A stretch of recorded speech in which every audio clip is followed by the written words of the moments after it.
It's, That's what I remember. at the time. At the time, we don't. Marilyn's name was Eli S.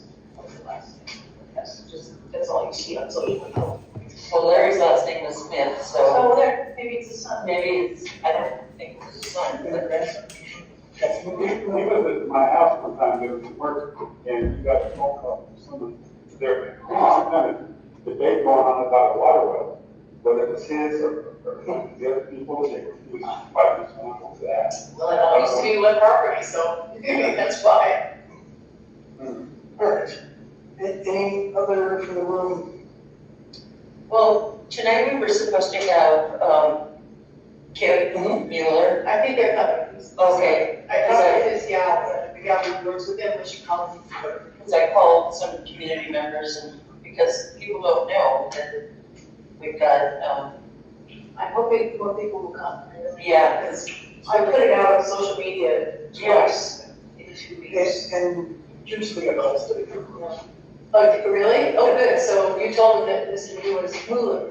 He pronounced it Mueller. Mueller, how he pronounced it, but he'll tell us himself. I had to pull up we had to pull up the agenda, but I saw that, I was going to say this is on the agenda. Yeah. But I mean, that's all we told And I talked with, I'm sorry, blanking on her name about just 2 minutes of 5. Suzanne, no, it's Mr. Mueller's representative. And she said that a couple of things got added before and after, but she was trying to figure out when he would be here, and I said, because it says 7:40, and I said, well, it's flexible. And I said, we can move things around until he gets here. I mean, I said, No, that's okay, yeah. that's your prerogative. No, of course. Okay. a community member came that I called. Thank you, Sandy. Thank you. Absolutely. And we have Suzette Valadares coming to the next meeting. Right. So we gave them the choice that they can come together, they can debate, you can do whatever, it was very, whatever they wanted, this is what they prefer, so. And she is an Acton resident, is what That's I've what I recently understand. been told. Yes. Okay, that's, I don't, yeah. Yeah. I just learned that a lot of things. All right, anybody online, if, we'll try to do this orderly, because we don't really have a good way to raise hands, but does anybody online have anything for community comments?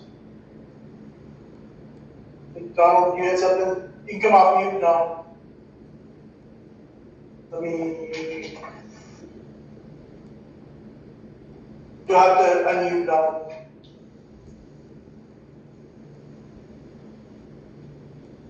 Can't hear you. Can't hear you.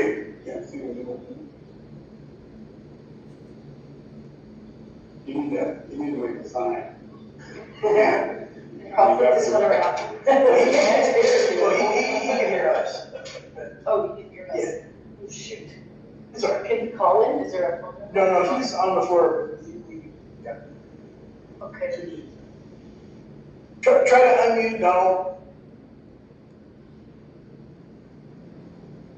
All right, well, while you're figuring that out, we'll go ahead and move on, and then if you can get unmuted, we can go back to you. Can I have just a, Yeah. Don is probably gonna be talking about Edison, right? He's just. Oh, well, I did wanna let him know, Yeah. if he doesn't hang on for the whole thing, that, I'm going through, because at the last meeting, we voted to comment on the board action that's happening tomorrow, and then again on the 29th. And I've done a deep dive on the noise assessments for best facilities, and Ruth found a study report that shows the profile of best noise by frequency, and it shows that at low frequencies, less than 250 hertz, the noise can be as much as 109 decibels. And the problem with low frequency noise, as we told high-speed rail people, is it's the kind of noise that people experience at the Vincent substation that really, it bothers to feel it more than you hear it. So what he intimated, and I'll say this because it's on, he intimated that the county will wash their hands and help you. Well, this analysis that I did, which is related to the best, should breathe new life into it. I found some citations from the National Institute of Health, saying that you really, using A-weighted, because the county just looks at A-weighted sound, because that's what the code says, does not capture, noise impacts from low frequency sounds, and it says straight up, because of that, regulators often make poor decisions. This is a National Institute of Health saying, so they wrote it, so anyway, so we're still running at that, tilting at that window, if you will, so. Okay. All right, there's one thing for Josephine. There is a missing stop sign at Red Rover and Sierra Highway. Are you kidding? Yeah. So, I know that there's been at least one almost accident in Manila. There's probably been more. So we're just kind of curious when that's going to get put back, because they got knocked down, I saw the other day. Now it's just gone. Okay, I'll report that to our dispatch and hopefully send an email as far as timeline. Hopefully they'll be able to get that done ASAP.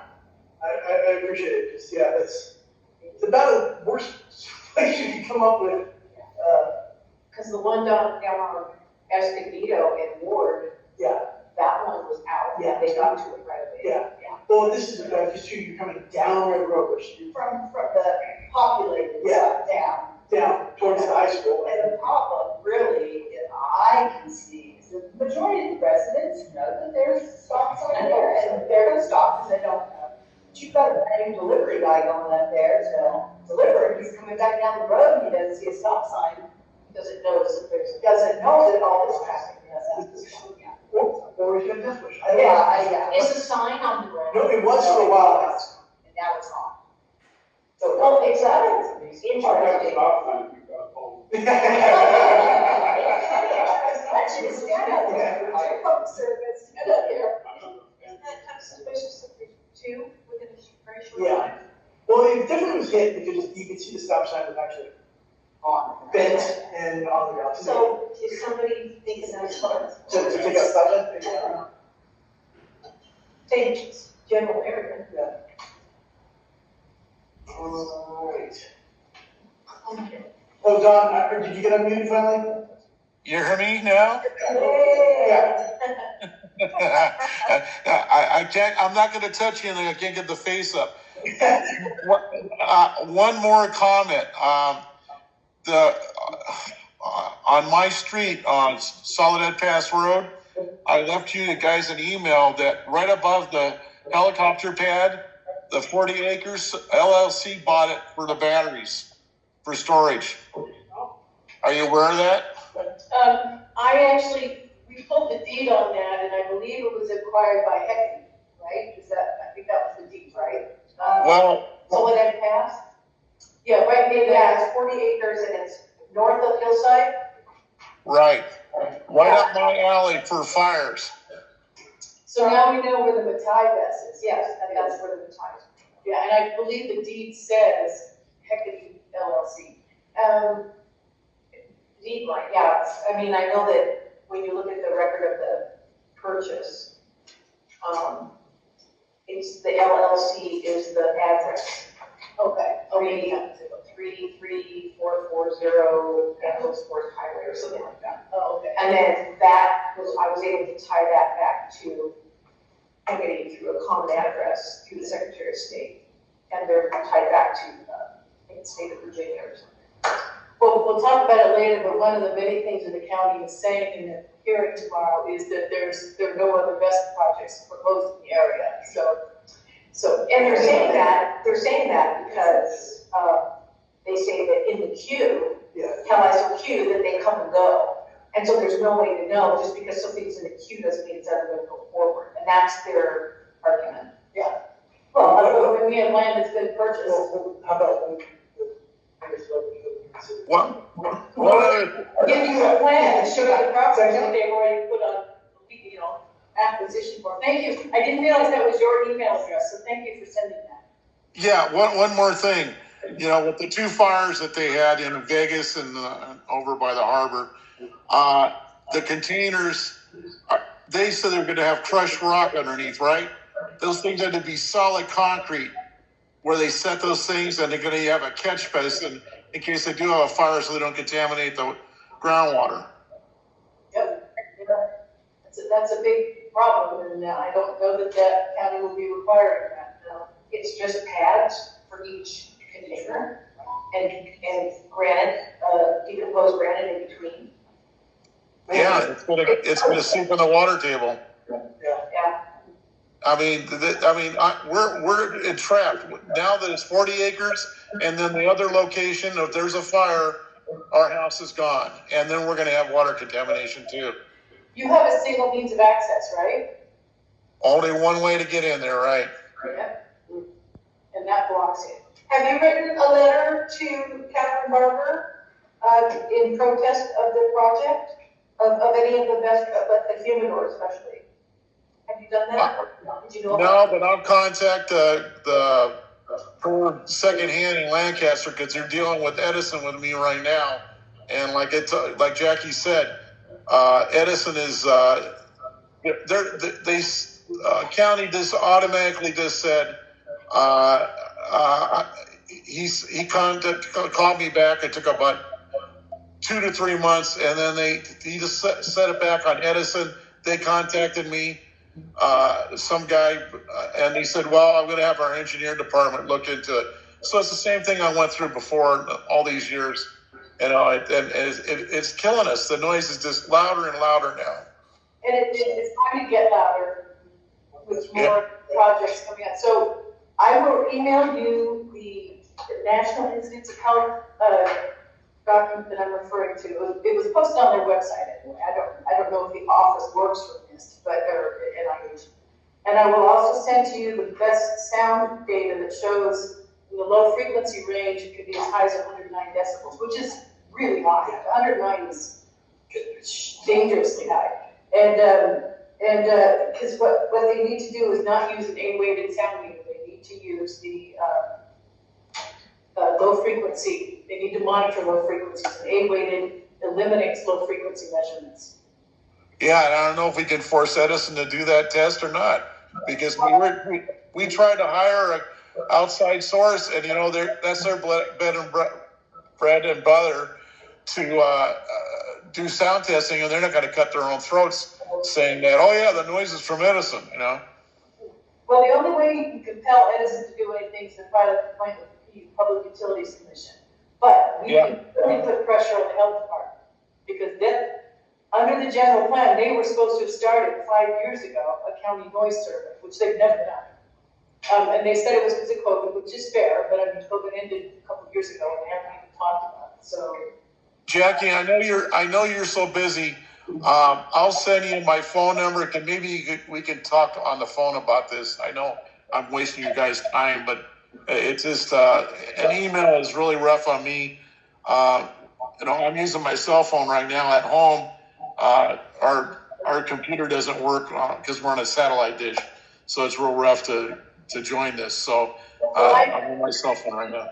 I encourage you to comment at the board meeting tomorrow on the agenda item. I don't know what it is on 53. Item 53, if you're able to. Okay, can I do a video call with that to make the comments to them? Yeah, you can. Go to the board of supervisors. There's a whole instructions on how to participate. If you want to make a comment, just follow the instructions. You call a certain phone number if you want to do it by phone. Yeah, I don't think it's a phone call. I think it's just a telephone. Right. Yeah, it's just a telephone call. Exactly. Okay, and what time is that going to be? It starts at 9 and it sometimes goes to 5. And I don't know if the matter gets held or you heard earlier. The matter doesn't get held, and that's up to the discretion of whichever supervisor wants to do it. And I don't know. And Chuck's not here, so we can't ask if Supervisor Barber's going to hold it. I don't know. Sometimes she doesn't. So. Okay, all right. Like I said, we're desperate right now. This is killing us. So. Well, I'll be at home. Hopefully, other people will do it. So. All right, we're gonna get. Yeah. All right, thank you. Thank you. All right, bye. All right, now for correspondence. Okay, just have a few. Saturday, October 19th is free tire collection day at several county public works yards. If you have tires to dispose of, we'll have the announcement posted on our website tomorrow. I I haven't sent it to you yet. So several residents have contacted the council about illegal dumping in the community. In one instance, an enormous amount of untreated and uncomposted chicken manure was spread all over the property. And that is a real problem because uncomposted chicken manure has pathogens, salmonella, nitrates, everything bad for domestic wells. We contacted regional planning, the health department, and public works. Regional planning and public works went into action and they're, investigating. Yeah, but health department went there, looked around, said, there's nothing we can do. They didn't take soil samples, and actually the violation that they perpetrated is entirely within health department's purview because it's illegal dumping. It's just like, and so we'll be talking more about illegal dumping, but that we did get a lot of communications from residents on that. We received an email from a resident who owns industrially zoned property regarding what the community would like to see developed on the parcel. He's been approached by a buyer who wants to install another junkyard / storage yard. So we need to bring this up at the planning and committee meetings, reports later, because I haven't responded, because I can't tell what to, we need to talk about what to say. I haven't. Okay, Public Works is doing a lot of road improvement work on Angeles Forest Highway, and you've probably seen the signs coming to this meeting tonight, so it's going on through the end of October. If you want more information on it, we have a map, and you can also contact Josie if you have any questions. So if you don't know how to reach Josie, contact us, and we'll give you the information. And also tomorrow is a board meeting, and at least 2 critical issues are on the agenda, addressing best developments and illegal dumping of solid waste, and we'll be discussing them later. So that's what I have. Can I add one thing? Yeah, the Acton Illegal Dumping Task Force is having a big cleanup on the 18th, 19th, and 20th, which is next weekend. Oh, And if anybody would like to volunteer to help with that, they're looking for volunteers. Not sure what areas they're going to be tackling, but That's next weekend. 18th, 19th, and 20th, so it's a 3-day cleanup.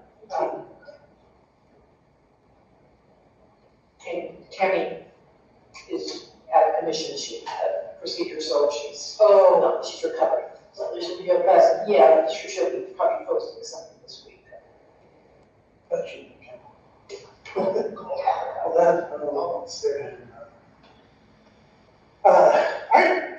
Yeah, we have a minute. All right, I'll try to take a minute. So the first thing, just to let you guys know, 1 week from today, October 14th, library will be closed for Indigenous Peoples Day. Don't show up, doors will be locked. Got that going on. Also, what just started, our In and Out Burgers reading program just started up. Bring your kids, sign them up. It's a great way to get them a free burger for reading books, and then getting yourself a free, or not a free burger. Because he doesn't like that. So those are the 2 big things coming up.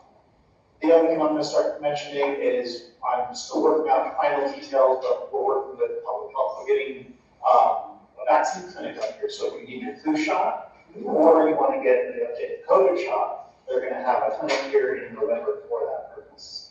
And if you need COVID tests, you have them. Oh, I still have one. Hey, right now, they're launching there right now. They just emailed me. I got 4 cases on the way. So, yeah. Is that all? Yeah, they're right up right under this. Those gummy vaccines, Just take them. Jim, are those gummy vaccines they're offering is COVID and That's all they've told me. flu? They're not offering the shingles shot. Not shingles or shots. I know in some places they were doing MLOX, and I know over the summer they were doing some school readiness ones for kids, but not shingles.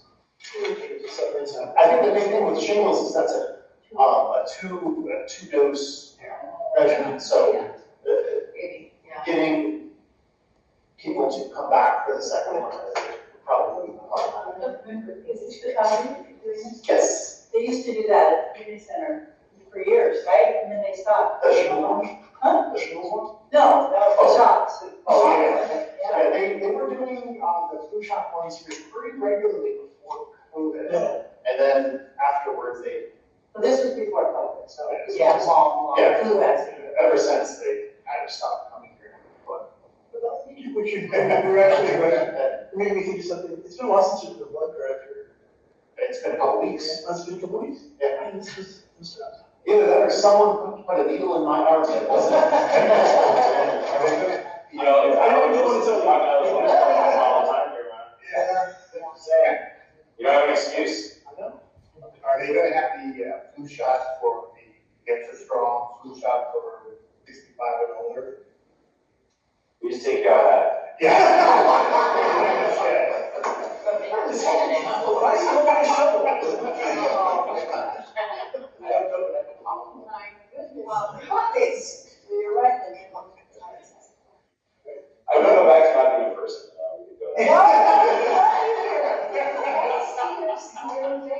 Yeah, you missed some stuff in the parking lot.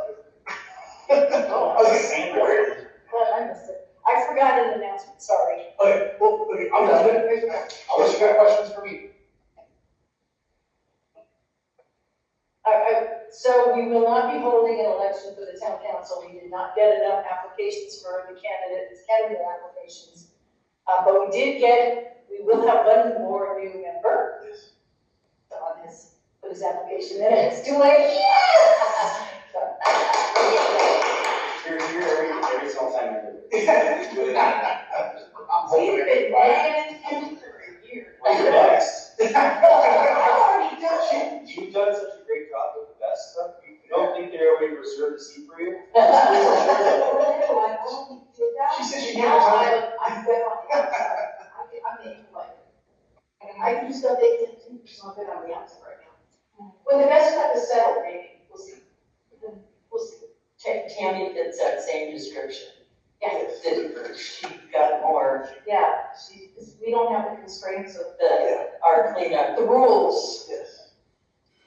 Oh, the rules. I don't like the rules. It's good to see you here though. Or two times. Yep, sure is. Okay, so I'm okay. I I don't don't, have any care. Chuck is not here. Yeah, we don't have anybody from I have a nice hat.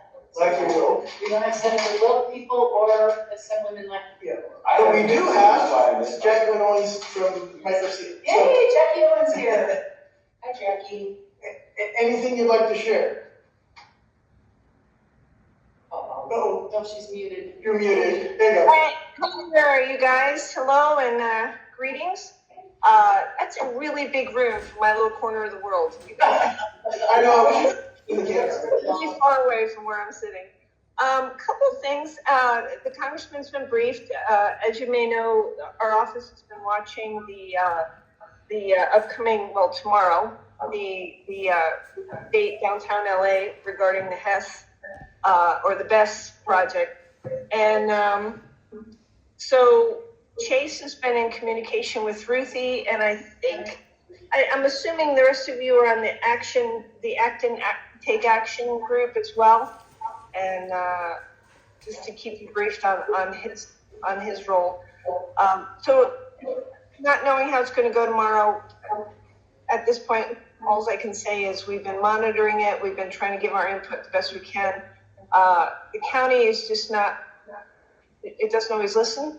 So I know I'm preaching to the choir over here, but just wanted to let you know that I'm very much aware of it. A couple of other things that are probably relevant for acting community. Oh, you muted yourself. Oh, I did. Oh, I was moving my. Oh. You're good. You're good now. All right. Sorry, I was moving my notebook, and I you guys off. You're good. He has put forward a bill. It's called the ACERO Act, ACERO Act. It's HR 8958. It's passed the House. But what it is it's taking NASA technology and incorporating that into some of the wildfire, going after that technology or using that technology to go after our wildfires with unmanned aerial systems. So he's pretty excited about that. It's been successful on both sides of the aisle, and we're just hoping that the next step when we get back in, we'll get it through the Senate. But especially this year, we've had such a severe wildfire season. I have a feeling with this heat, it might not totally be over yet either. And then maybe a little further out, he did put forward a bill to to provide some tax relief for anybody that may receive in the Chiquita Canyon landfill issue. They're going to start with some legal settlements and some income. So he's put a bill together to request that the recipients of those monies will not be taxed for that. There's ramifications for a lot of folks that can bring them into another tax bracket, and others who have limiting income. If it shows they have an increased income, they could lose some of the benefits that they have if they're on any kind of assistance benefits. And the whole situation is to no fault of their own. So anyway, that's legislation he's put forward. I'll pause there and just give you a chance to ask me any questions if you'd like. I have something, Jackie. I'm really grateful you're here and really grateful for Congressman Garcia's efforts on behalf of this community and other communities in this district. But there is something that we have not talked to you about, and I have not raised it to you because there's so many other things going on, but it is on the agenda tonight. I just did want to give you a heads up. I'm going to sort of jump a little bit into it. We received, regarding Cactus Creek, which is the illegal mobile home park in Acton, that doesn't have permits. You know, HCD's done nothing about it. The state water boards have done nothing about it. County has got a Superior Court judgment ordering it closed, but they've never enforced the judgment. So we found out, well, the community found out in 2022 that there are two high-capacity cesspools on the property. And I recognized as soon as I heard that, well, they should have been closed in 2005 with the Federal State Drinking Water Act. So an organization in the community filed a notice with the EPA of intent to sue, which is, we have to do that to get the EPA to do something.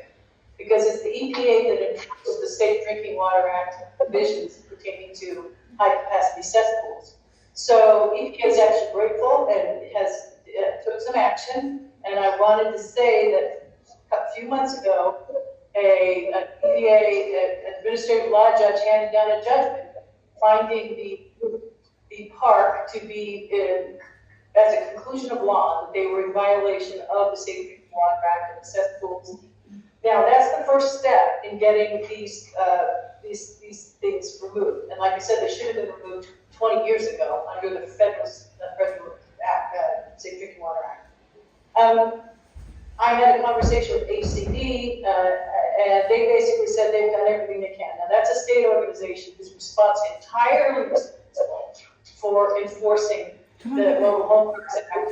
And they basically, all they've done is they put signs down there and said, you don't have to pay rent to this person because it's not a legal mobile home park. So the reason I'm bringing this up is, it took EPA 2 years to get this judgment, which was sad. These cesspools in the floodplain for the Santa Clara River, they're within hundreds of feet of our municipal well, which is severely impaired. They don't pull water out of it because it's so contaminated with nitrates, which I believe, I'm an environmental engineer, I believe the primary source is these wells. So we're, as a community, going to be looking for, and we're talking about it way down on the agenda, so you might not be here, so I'm bringing it up now, to really, it isn't enough for just EPA to impose fines on this illegal use. We need to get these cesspools closed. And EPA can do that. EPA, in fact, is required under the statute to do that. And so if anything that Congressman Garcia can do to help us with that, I would be really grateful. And I think No, absolutely. Chase is my go-to guy on this, so give me a little running room. And Jackie, I know you're fabulous at putting together a brief. Could you just send me over and just with the state? So what I understand you to say is the state ruled against the mobile home park in violation, but the only thing they've received is a fine, and that the residents don't have to pay rent. Is that correct?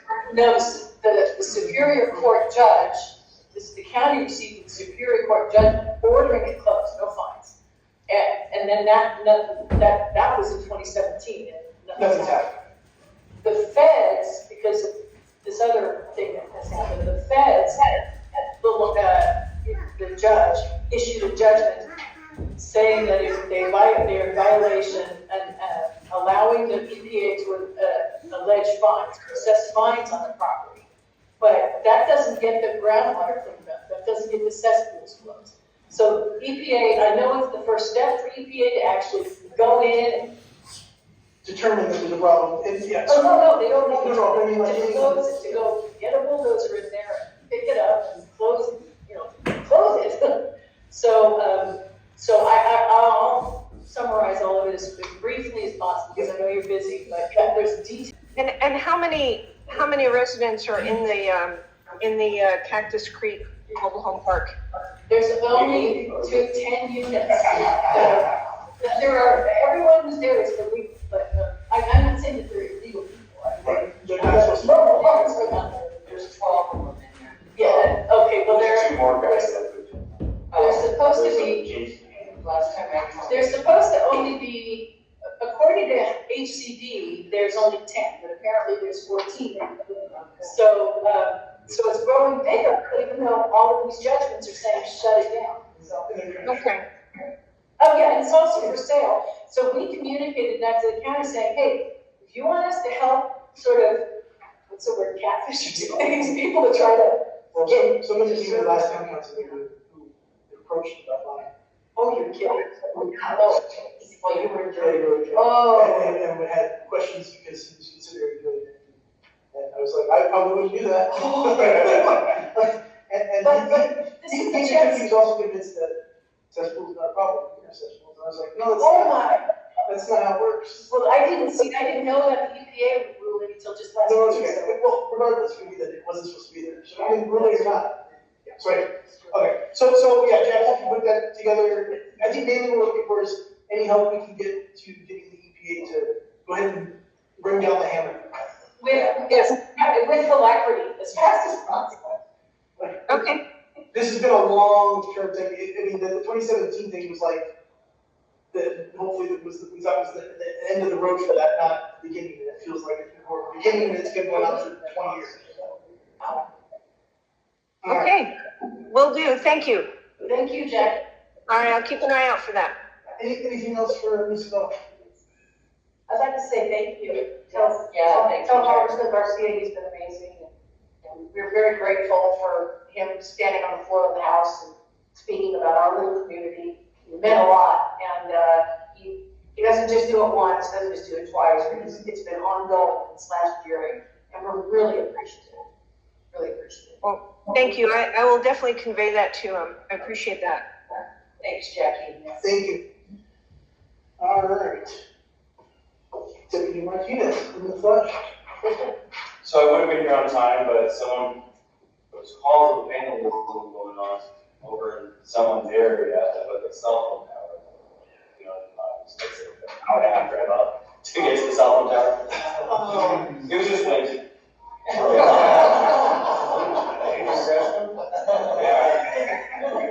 I did see a pretty big deal. Alright, so our crime balance is gone this month. Vacation, so I got the stats, but they're not in the same format that we normally get in them. So I've got our current year to last year. We're currently at 10 part 1 crimes year to date, and then last year we're at 9 this time of year. And our robbery crimes are at 61. Last year was 73, so that's a 60% drop. Robbery crimes and an overall crime rate lower 13% so far. We did a vendor sweep with the LA County Health Department last week, and hit up all the sites and confiscated all the food. The one in front of Don Chado's that there's been a lot of complaints on, they aren't licensed, they're current, and they did a spot check on them. They're not breaking anything. This is the new truck? The new truck that appeared at Don Chado's and He's there tonight. Two people said they're not sick. they did a spot check, they tested food, all that time, all the things they do, and they are currently licensed. Everybody else, all the times, we're obviously 100% legal as far as health department goes. So afternoon, we're back the next day.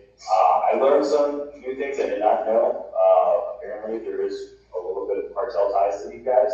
They're paying protection money to some of the gangs to give them heads up on when next week's coming, because we started in like LA and kind of worked our way around, and about third time that we hit the spot, these same cars were following us and spotting ahead and on ahead and stuff, so they extort them for $800 to $1,000 a month to these taco guys to give them a heads up and all this other stuff. So I think there's a little bit more to it than just originally what I was thinking with some of the stuff that's going on. But we're working on some other stuff now, and we have a new health department guy over here, so we coordinated. We'll be trying to hit some stuff up more often than not. Hopefully, move on to other pastures.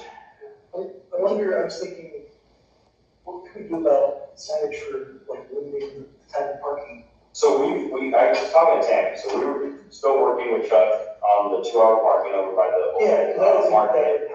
That would help a lot. Yes, and even on this one too. On Sierra Highway, that's steep. Okay. So that's gonna be a little bit different, that's something a little bit past public works domain and stuff, would be Caltrans, and that's a whole other. Yeah. But I talked to Caltrans, the engineer down at District 7, they said Sierra Highway, they have no jurisdiction over. I'm confused, so I will call them again. For our purposes of accidents and stuff, that's state highways. We don't say, we have to let CHP do it. So that's why, for the parade, right? If it were to touch into Sierra Highway, I need to get CHP involved. States, we got Soledad and Ground Valley, and all the permitting goes through us. So that's kind of how we divide it anyway. So I'm like, I don't know, that's a little bit different. As far as the corner where everyone's setting up, if you guys can push the equestrian thing you guys have talked about, that would 100% solve that. Because there would be no space for them to set up. So. It really bothers me. I mean, if people have carts and everything, that's fine, it's legal, and it's great, except for when they occupy the whole sidewalk or create traffic. That's an ADA issue. If I, for some reason, I'm not sure. how you can get to it, especially down there by the high desert school. It's it's like they're allowed, they're fine, people use them and it's convenient, but the ones that aren't legal, they need to be brought into compliance. Obviously, this new taco truck was very successful wherever he was before. So we've only had it for about a week and a half or 2 weeks. It's been long. It's been Oh, really? Yeah, it's been a while. It's been long enough that I thought, man, if I was on job, I could do it. I know. I talked to the owner, and that's why we did. Yeah, I mean, he's paying rent, he's paying all the things that he's got to do. Right. And then so we can pull up the. They should not be allowed within so many feet. That's a Chuck question that we should bring up. I'll bring all the. No, it's state law. No, Chuck, yeah. No, but I'm saying like zoning purposes, like from a restaurant or something in LA County. Yeah, I know that we can't. Yeah, no, I'm saying, I know they have a legal way to do that based on the state legislation says. Right. I don't think it's narrow enough. I think it's very broad. Yeah, the state occupies, the state legislation. And the only reason health department told me they're allowed to confiscate foods because they've had several deaths that they've connected to those. Not here in Akron, saying like in LA in general. So thinking about that. There's no wash station. None of the food is, you don't know where it's spread. It's not going to attend. It's not cooked properly. There's no wash stations. There's no way to. The better taco bags and have designated, hey, you're my server, you're handling cash and all that stuff. But all the rest is just kind of one for all, and you're just kind of cross-contaminating everything. It's open air. So. All right. Thanks for the update on that. Yeah. You guys got anything for me? I was just thinking. Yes, ma'am.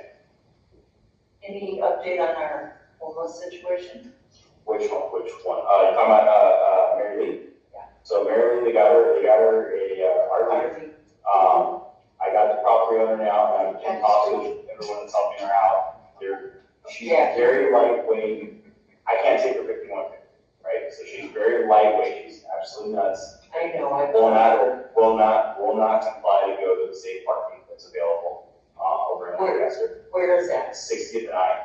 There's, LA County has a safe parking where they have, 60th and I. yeah, where they have, shower stations, facilities, and then also like social workers and all that come around. And they'll get her registration up to date, her new current license and stuff. She's got an out-of-state license. They'll get her all, worked up and everything, good to go. But she's not want to go there. We can't force her to go there. Well, wait, what about the care courts? That's what the. But she's not very disabled. She's able to take care of herself. Everyone's giving her $100 every week. So she's not a danger to others, People are complaining about the dogs and stuff. The dogs do growl and bark. I walk up to them, they lick my hands. If you guys want to call animal control, by all means, go for it. She's got 4 dogs, so she's within her limits. I highly doubt the registered and all that stuff. So all it would be fine if anything, from animal control. So no, she's a 5150. No, but she's not. She's borderline. She's not enough. Oh, lightweight. I can't take her to civil rights. Okay? I can't take her to a hospital. Yeah, but she's done something, it's a threat to somebody else, I think. She hasn't been, and she's able to take care of herself. And there's another van there every night too. I usually. So there's been a couple of RVs that normally I go ahead and cite or get out because of that being private property, but because we are giving her the kind of like agency as the community is trying to get her out of here and help her out. I can't arbitrarily cite this guy, but not this guy. You know what I'm saying? So I've been kind of giving a pause for right now. I get updates, I get regular updates from everyone that's helping her and saying, hey, we got this works, give us a couple of days. We're working on the registration right now from what I hear, through the city, the camping place. Yeah, down here? Yeah, they're working on getting her, because there were some issues with the registration and stuff, so they're, but I mean, that's the speed of snail mail to go to the DMV and come back, so there's a little bit of delay there, which I get. I know we got the license plates, and I know that Mikey took care of it. So the van is legal. She needs to go, right now she's still on private property, and I told her that, she knows that. And the property owners are desirous, so, eventually I ain't gonna go that path. She will probably move like she did in 76. Well, the reason I was asking you, Orlando, was because I was told that she had to be out by Monday today. I didn't tell anybody. Thank you. Just give me a little more time. Come on. We'll get her taken. Thanks, Pam, for doing that. Well, she's definitely, She needs it. so it makes me cry. But thanks. I knew I could talk to you. And you weren't going to be the bad guy saying, yeah, Monday. No, I don't think we give ultimatums like that unless there are being problems. And there's that other van that's there every night. I usually check her every night. So Yeah, like I said, I can't, if they know actively I'm not citing Mary Lee. Thank you. But once she's on, it goes back to normal. Okay. It's just 1,000 trail people, that's all. Yeah, that's it. And it just, I kicked him out of the whole market because I started complaints to get generated on it. He's doing his week out. He's back on Thursday in the park, so. We're gonna be talking about that later. For the Thank you. use permit. Yeah, and violations, we cannot allow to live there. Well, I was told that 2 or 3 people moved out of there. Cactus Creek. There has been. But you just said 2 new moves. So there's a deputy who lives up the street. Oh, yeah. It's my eye is on that place. It's Yeah. actually as a mention point. I think so. And he was telling me the new people that were moving in and stuff, so, Okay.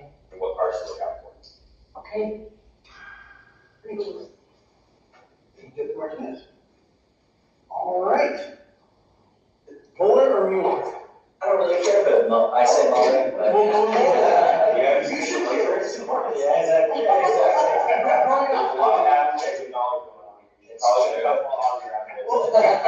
Well, we're growing up, my name's Jeremiah, so people would always say Jerry, grew up my mom nuts. So Yeah. But I started caring, I didn't really care, I was like, it's got a J. we're good. Yeah. So, It comes from the German and had the ladder. Oh, Yes, exactly. You should kind of wish to express it. you should bring it back. Yes. Well, the floor is yours, whatever you'd like to do, say. Excellent. Yeah. Well, thank you.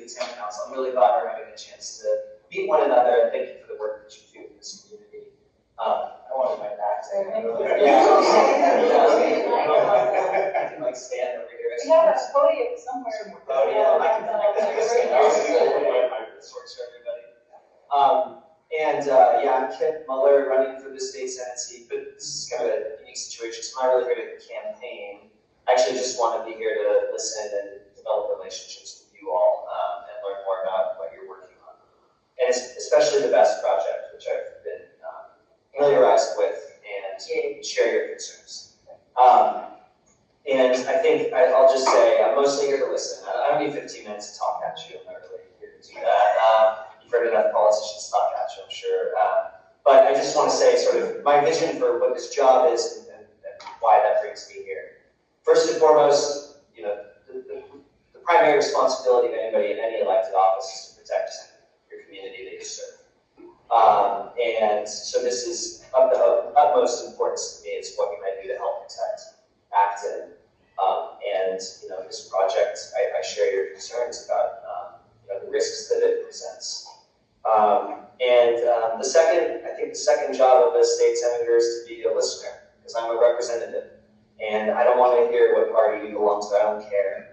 You live in the district, my job is to meet with you, get to know you, go to Sacramento, and be sort of your conduit, your representative. I don't view this job the way some do, sort of a trustee. You get elected, and then you say goodbye to the community, and you go do what you think you're supposed to be doing and ignore everyone else. I really want to be a representative, especially just because it's a purple district. I think it's especially incumbent upon anybody who represents this region to be listening to everybody and to be bringing everyone's ideas in. I think it's the responsibility of anybody elected for a seat like this. So my job is to listen, and I look forward to doing it. I want to be around and hear more about your concerns on this BEST project. I'll just say I'm somewhat familiar. I think a lot of you are much more familiar than I am, but I think, you know, I don't understand why we continue to build in a way that presents high fire risk at a time when wildfires have been awful and devastating to our state. So, you know, I'm a believer in developing renewables and battery storage, generally speaking, but it's got to be done in a smart way.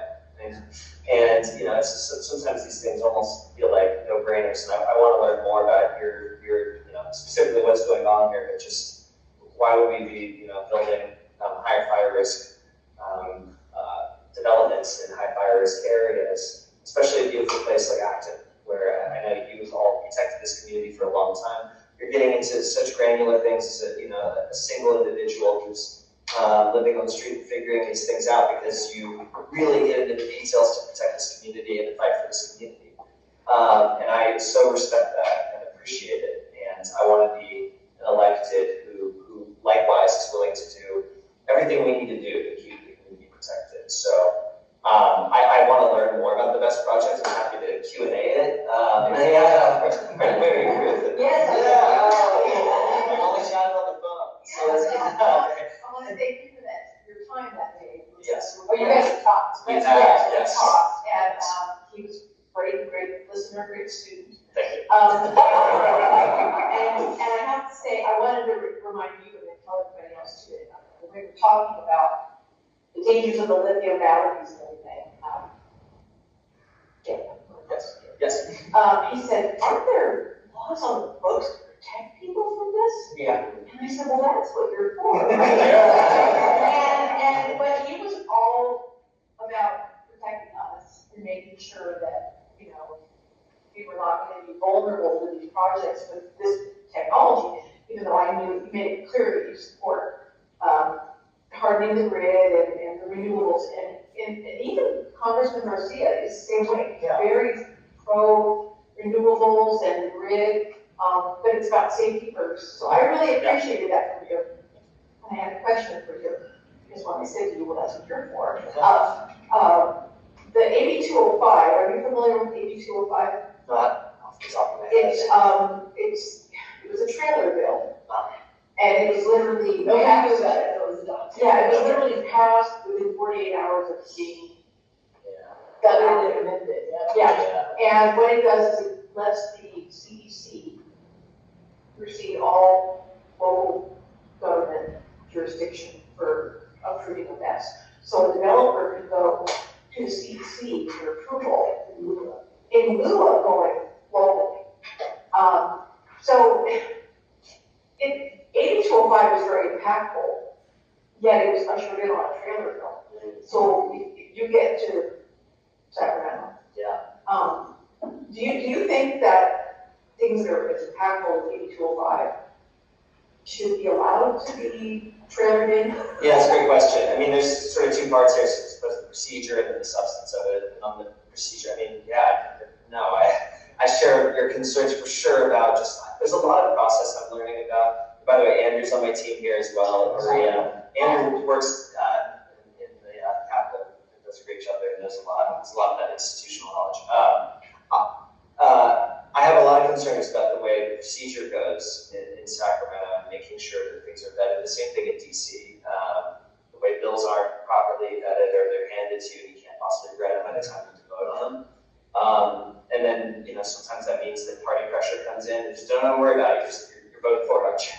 I think all of our jobs as a public, the thing I'm most scared of is this 2,500 bills or so per year. Exactly. And how am I supposed to do my job? And it genuinely really worries me because I really want to be thoughtful and think about both intended and unintended consequences of every given bill. I don't know how that's possible. I mean, you get the best staff you can, but I worry a lot about that. And so there's procedure things I'm interested in. One is limiting bills so that we can actually properly read through them, I don't know what that would look like, but What is your background? Oh, sure. I know nothing Yes. about you. Yeah, thank you. I know, because I didn't want to be German. Yes. Just a German too.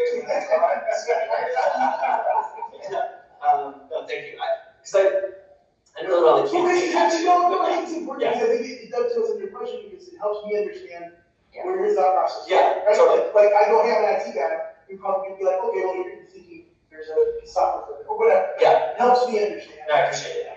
I'm a workers' rights attorney today, so I represent every day. My big case is actually sort of in the electrical world. I represent IBW workers if they get injured or killed. Sometimes they die working on transmission and distribution lines. I represent widows and kids in cases and make sure that they're made whole and taken care of. I take a lot of pride in that work. I worked for a little bit in Obama's DOJ and then worked for a little bit at a prosecutor's office. I grew up, my dad was a house painter, so I grew up painting houses on roofs at a very young age, violation of several labor laws. I know guys you can talk to. Yeah, exactly. And my mom's a community college counselor, students with disabilities for 38 years, just retired. Where'd you grow up? I grew up in Sacramento. Yeah. Ironically, sort of seeing if I'm going to be back there. But I moved around. I lived in a bunch of different places, just sort of pursuing my interests. I've been here for Canyon Country about 5 years or so. Love this community and hope to have the honor of representing it. So one thing I've noticed, so much now, local shareholder, having all these things, you guys see it too, or so on. Everything that's passed in the county, state, and the level, it's wide brush. These are very unique areas. Yeah. I go to meetings for illegal dumping. That's great if you want to put cameras in back alleys in downtown LA. There is no infrastructure to put that stuff on. And then with the best of the casino, none of that even goes here. It's all sold to PG. Yeah, up north. None of it is used locally. So even if it's here, not going to be easier. Yeah. So a lot of that stuff is just when you just legislate, don't think of any of it. It's me, 2 fire stations, and we all help each other out. And none of the fire stations have that. For any of it, yeah. And they're all audiences, so it's not like this is like 1950, I guess Santa Cruz is 20 minutes away and Palmer River, but that's not what it's it's so, I won't say outdated, but it's a different world. Yeah. Well, we're a spare bedroom for the county. If you don't have any place to put something, put it in that. Yeah, and I appreciate that. Thank you. And I actually think with the basement, Yeah. Or like an 18-year-old son. No, but I think like, I generally just, this is very generally speaking, I worry about, I think we have way too broad sweeping legislation that happens without considering, local control is important. And also just that like different areas have different resources, needs, all of those. Most of California is rural. I mean, Yeah. like most, I mean, really most of it, other than maybe 3 coastal cities. Yeah. Sacramento probably the big one, but other than that, I mean, I can't remember the percentages, but it's. And another problem is that the regulations are sweeping or general, but they also are meaningless because they're supposed to be implemented by state agencies who do nothing. And we have several things on the agenda tonight where state water board came, Cali Lake, Thousand Trails, Cactus Creek, all of them, they're contaminating the Santa Clara River. They absolutely, and we have campgrounds with septic systems in the floodplain, okay? And water boards doesn't do anything about it. It's all a violation. Like, I don't know if you were here when we were talking about the Safe Drinking Water Act, the violations there.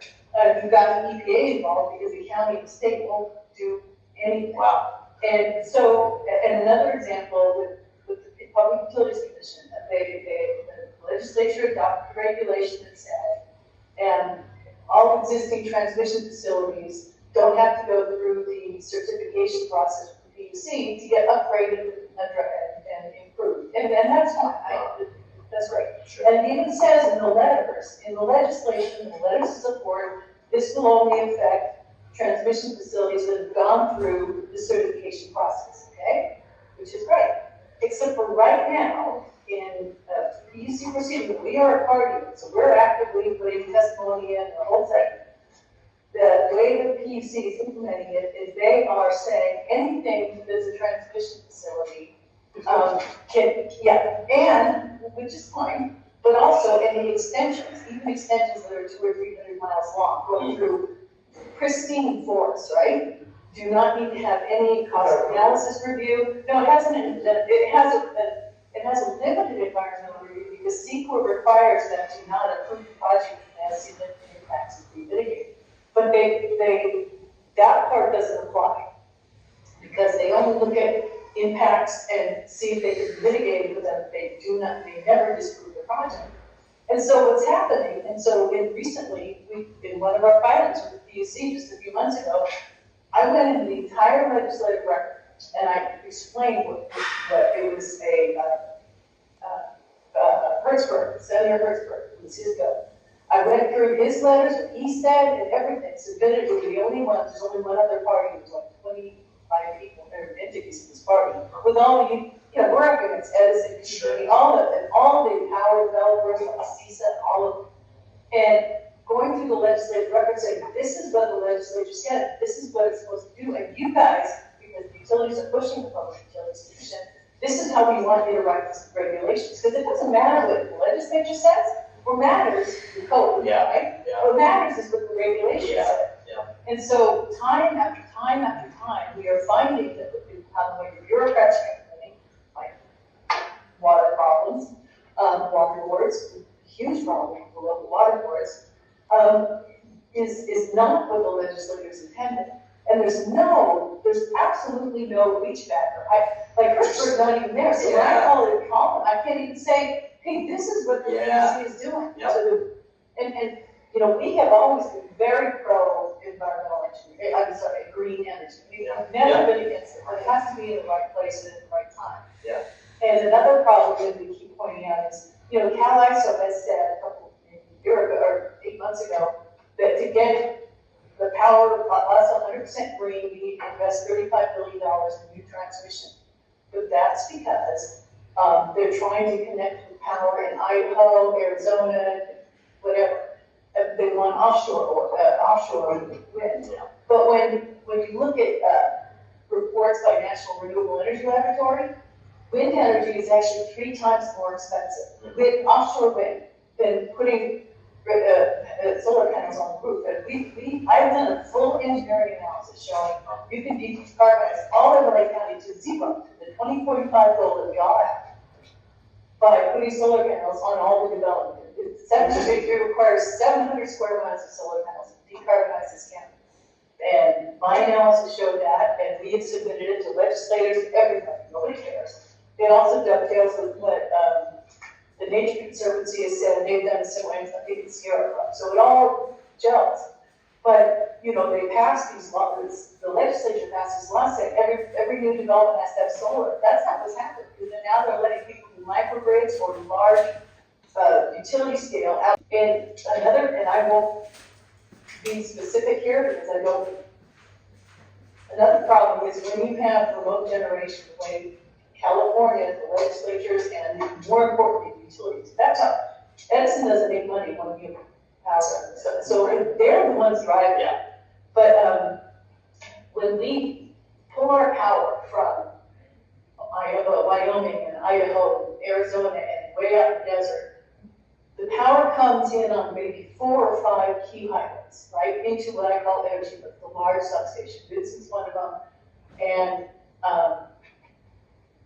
I can give you the list of 5 substations that if any terrorist wants to with a coordinated attack, and it would be very simple, it's surrounded by mountains. They can deal with a shotgun.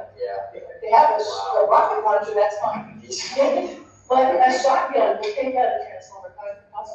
A new 500 kV transformer takes 6 months to do it. And they don't, Edison has one spare. That's what they disclosed in a recent proceeding that's Vulcan. So it's like, if somebody decides and I won't name the substations, but these 5 substations, if they were to do that, Southern California would not have power for months. Right. I mean, months. Do you know what LA would be like? And just because they're LADWP, they're not exempt. LADWP relies on the same power companies. Yeah. We have 5 LADWP lines coming through our community. So if, you can achieve this green energy thing, and we all want that. There's another way to this. But the way that we're doing it makes us so vulnerable. It's not reliable, it's not resilient, it's very, very dangerous. And you can't publish this, okay? In fact, I don't put stuff like this when I give expert witness testimony with the UC because then it's part of the record and you don't want to tell terrorists how to do this. And we're not being recorded here. So where we are. Yeah, so we can talk. Well, yeah, no, exactly. But somebody at the legislature, if I could just have an hour with like 10 key legislators who are pushing this and just draw the map, and so it would have to be, just to explain, because it's horrible. We can do that. Well, and another layer too is the cost. And everybody here is on receiving end of the recent rate increases. And I talked to Jack about this when we've been in QC hearings. I'm alarmed at conversations between the people supposed to be holding utilities accountable and the glad handing that was going on prior to the call, where that's inappropriate.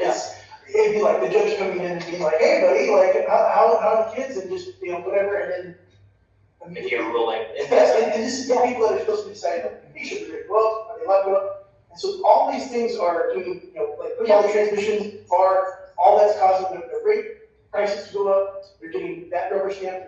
Everything is crazy expensive, and so like, and it's going to get worse, double and triple in the next 10 years. Well, it's going to get worse. Just keep it on demand. So we increase the number of electric vehicles. I don't want to vehicle. I like cars.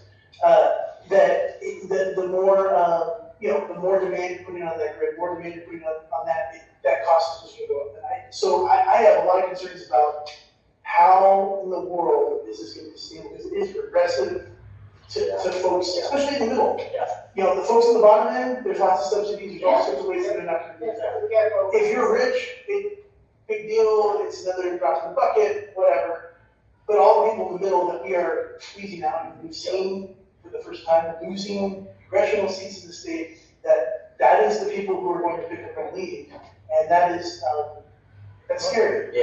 We're paying, I can show you a power bill, 85 cents a kilowatt hour during peak summer. Wow. 85 cents a kilowatt hour, and it's going to I have solar and I have a battery, so it's fake. I don't have to, I still pay like $10 or $15, but it washes out over a year. Oh my God. but 85 cents kilowatt hour, and this is before we paid for $35 billion ISO. And that's just the transmission. Yet we pay for the electricity. Yeah. And if you look at your electrical bill, transmission and distribution is now more expensive than generation. Wow. And it's gonna triple. It's, And to add on to that, it's the issue I've been having with Southern California is I go online because we've gone through this very hot summer. Your bills have been shocking. So I go online to see where mine is, and so I can adjust how much I'll use. Do I do the temperature? And then it'll come on, and it'll be a week before the end of the month period. And they go, you're at $13, you're $321 on your thing. And you go down to the data, and it has 2 days, and then 20 days, wow. And then 4 days later, I get the $465. That's that should not. That's kind of. And it's happened month after month, I've been keeping records on it. Terrible. well, Edison lies. I have cross-examined Edison witnesses, and one was so bad, the judge literally stopped the hearing and said, I do not understand your testimony, because he was saying A, and he was saying Z, and they were mutually exclusive, and he said it within 20 seconds of each other. So one thing, you're tempting me because literally all my biggest lawsuits are against Southern California. I almost want to go in and tell you how I feel, but I'm going to try to restrain myself. Lying, used to it. Absolutely. Gaslit, used to it. I see that all the time. That, by the way, like stuff like hiding prices and costs, I absolutely want to work on that. Like that is stuff that is so unacceptable to me. $13 to $400. Because like you said, we're retired government employees, so we were on a strict budget. But I want to be able to adjust, especially in the heat. I can't. And then next thing I'm hit with That's crazy. $500 electric bill. That's crazy. And when you see the president of the Public Utilities Commission, Thatcher, coming in and saying, hey, Kevin, how are you? And being the president, and I'm sorry, the CEO. It's a campaign. Yes. Yeah, I know these guys. Hey, Kevin, how are you?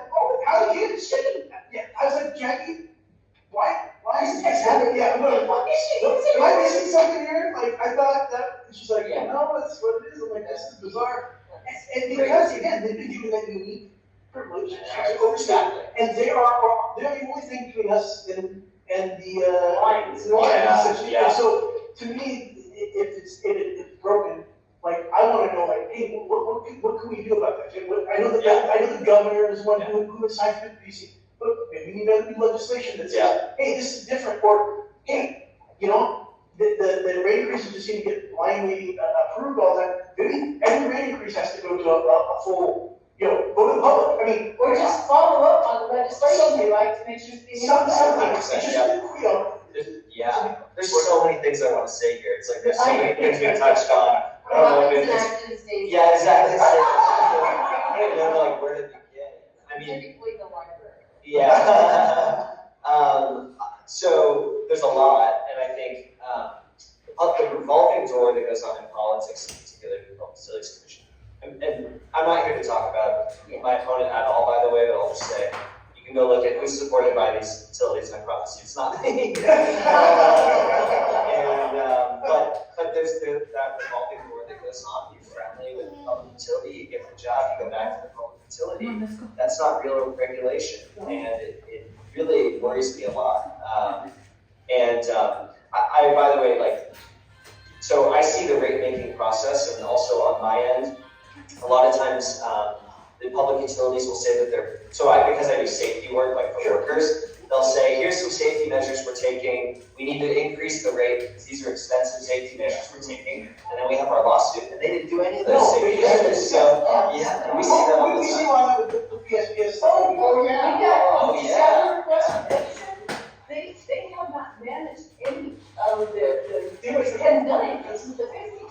I have a scouter response that says, we cut your power because we were afraid that the equipment could not withstand 12-mile-an-hour winds. And it's like, and so the standard, they're required to withstand at least 70. Yeah. And it's like, we have that is why Acton got to reconducting for even Santa Fe, and we were the first of anybody as but that's because we jogged them. We were in 3 different proceedings with the Great EDC. work. I love how diligent you are with, by the way, doing that work. You're really going above and beyond for But the it's community like, by being it's the involved in only this, way. doing all that work. It's great. But we shouldn't have to. I know, I agree, of course, of course, of course. Yeah. Let me segue into that. No, of course, of course. In 2020, there's a big blackout.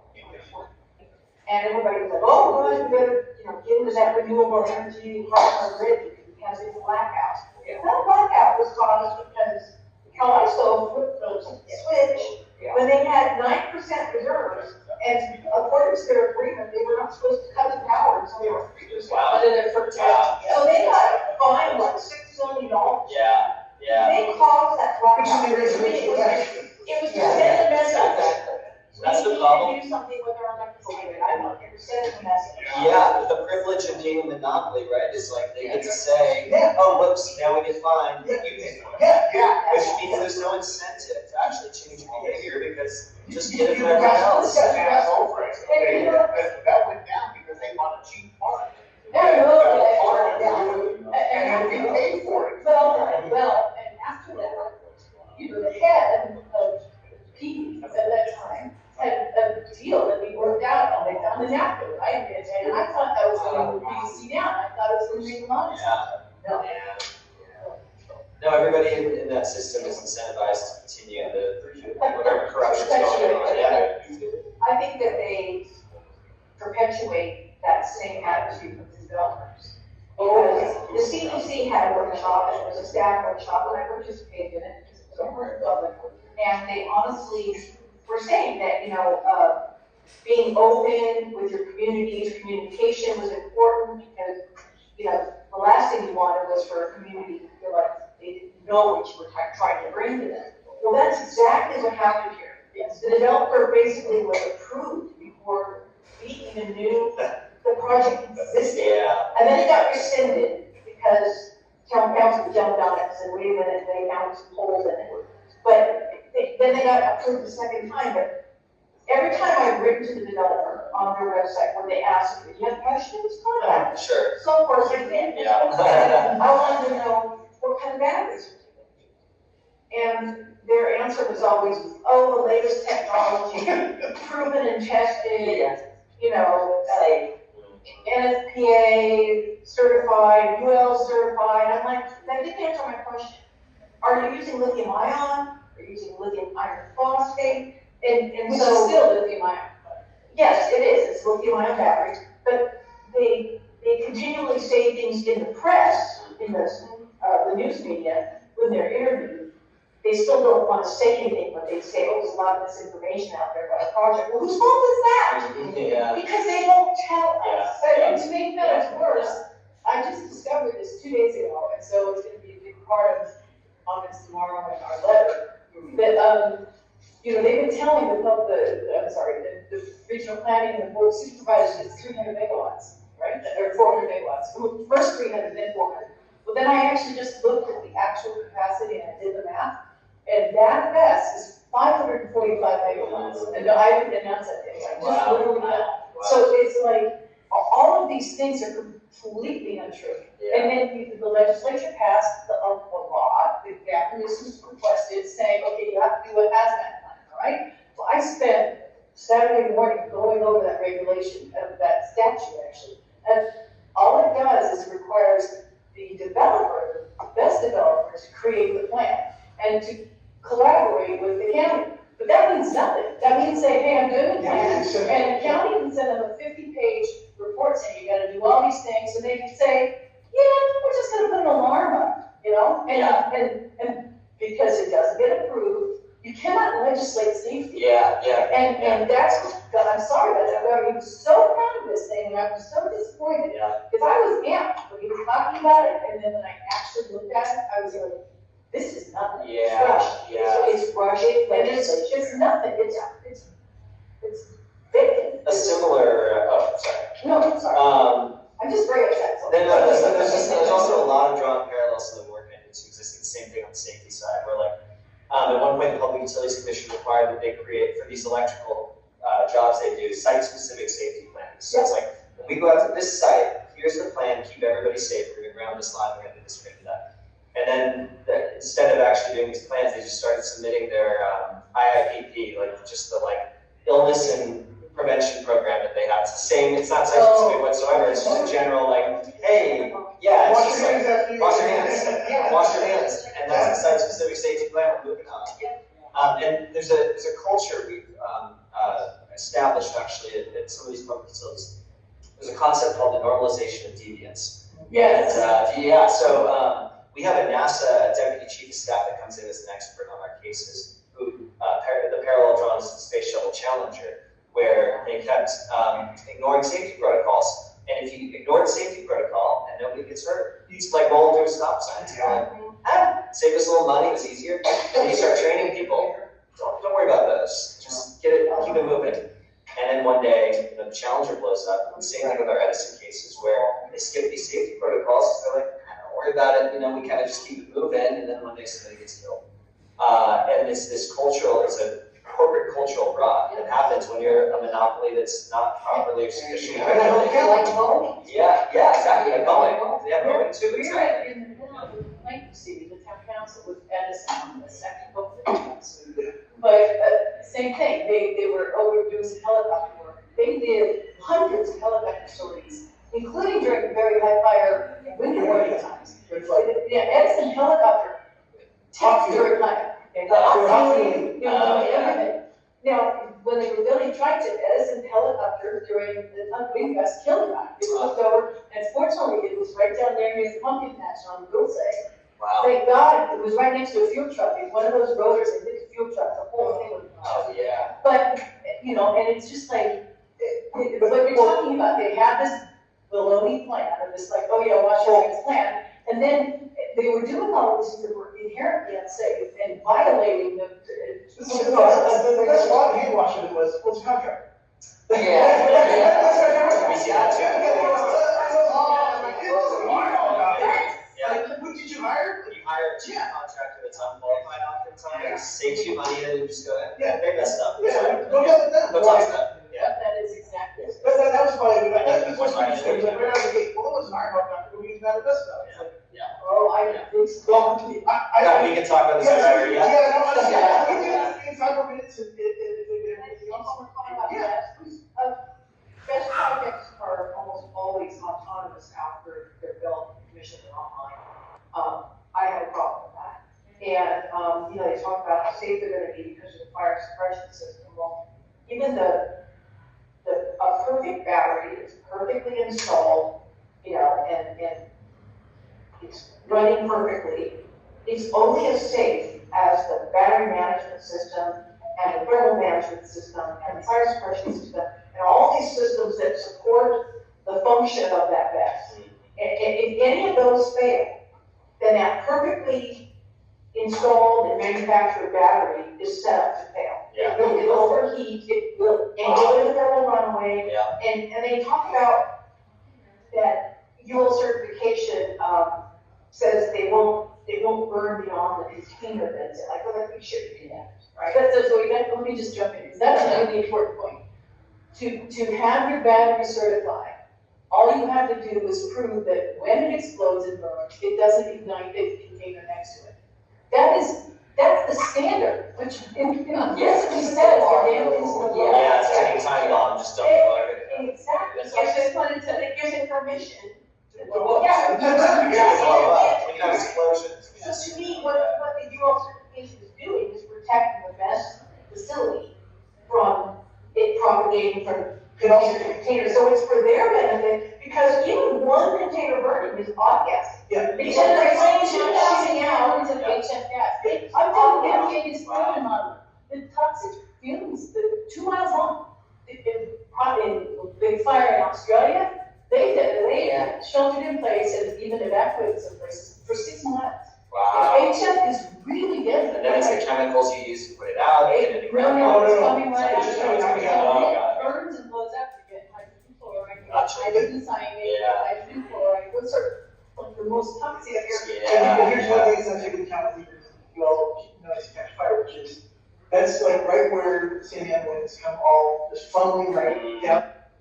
So you're talking about something that's that's not taken into account. So they're assuming it's in a perfect little world where it's not gonna, you know, hey, it's on fire and not blowing. That's a wind farm. Yes, and so, and then if you think about this, it's not gonna blow out towards the desert, because again, the winds blow this way.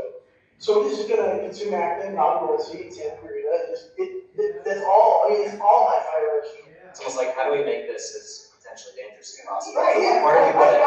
And really, you know, again, all we're asking for is says, you know, especially transmission, it can go out to Mojave or these other places where they've already. Yeah. And connect directly to the visit, you go to the same place. Yes, and so, In fact, let me just say this, on the Angelino project, which is a 1,000 megawatt, that's 1,100, yeah, 1,100 can we hold megawatts. that? It's the biggest one in the country, if they sold it. I mean, it's a mile long in the heart of our community. But, actually, the approval that they got for that project, in Caliso has it being placed 25 miles away. So you can move these things. It just has to be connected by 230 or 580. Yes, so there's hundreds of miles of, or I should say tens of thousands of acres where you can put these things, connect to the 230 that goes to the and not be with next to homes. Yeah. And not a high fire. I know, here's why. The developers, why the county said that we need to be near The substation, right? What is the incentive? Sorry, go ahead. Well, they What- need to be near your substation. Yeah. According to the developer. Yeah. Well, I could find nothing to substantiate Yeah. why the operation would have to be near Near your a substation. substation. They don't call money. It's called. What's their We have incentive? this- Yeah, why did they want it? Why don't they want to build out? Because they've got the land already set up, they've already purchased the land. Okay. We know, in fact, we're talking about, And they're they're not not- only purchased for this project, or they like, what they have is a contract with the property owner to lease it. Okay. But the other best, because all in all, Humidor County's putting in about 1,000 megawatts of stuff here. That project, they have purchased the land. So, Okay. it's Just just that, it's easier. just for us. easier. That's it. It's convenient. It's just convenient. I was reading, I found some figures that an underground transmission line runs about roughly $900,000 per mile. So where they're planning on putting the humidor, they're about 3,400 feet from the substation. That's a heck of a lot better than putting it out in Mojave and having to, Yeah. you know, it's about money for the developer. Yeah. But the batteries they choose are bang for their buck, because there's iron flow, there's iron air, they're suitable for utility scale, and they're safe. If they burn because a brush fire came through and caught them on fire, they wouldn't poison anybody. They wouldn't toxify our water well. Yeah. But lithium ion and lithium iron phosphate, if they burn, they're toxic. Got it. And I just don't understand why that technology is being allowed. Yeah. If LA County wants this darn thing here, then make them use a safe technology. They are available. And there's up and coming one, metal nickel hydrogen was used by NASA for 40 years.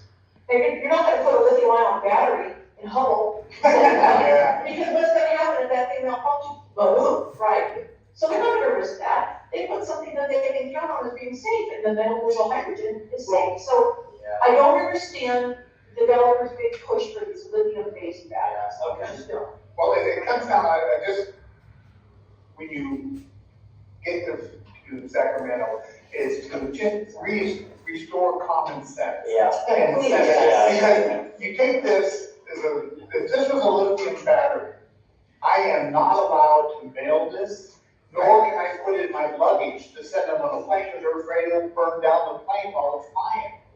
Yet they're gonna put this in a high fire zone, Yeah. surrounded by people. Yeah. Sounds crazy. And millions of times bigger than this. Hundreds of thousands of batteries to make up a 400, let's say a 400 megawatt. It's that simple. 150,000 batteries, maybe? I mean, I calculated it's $900.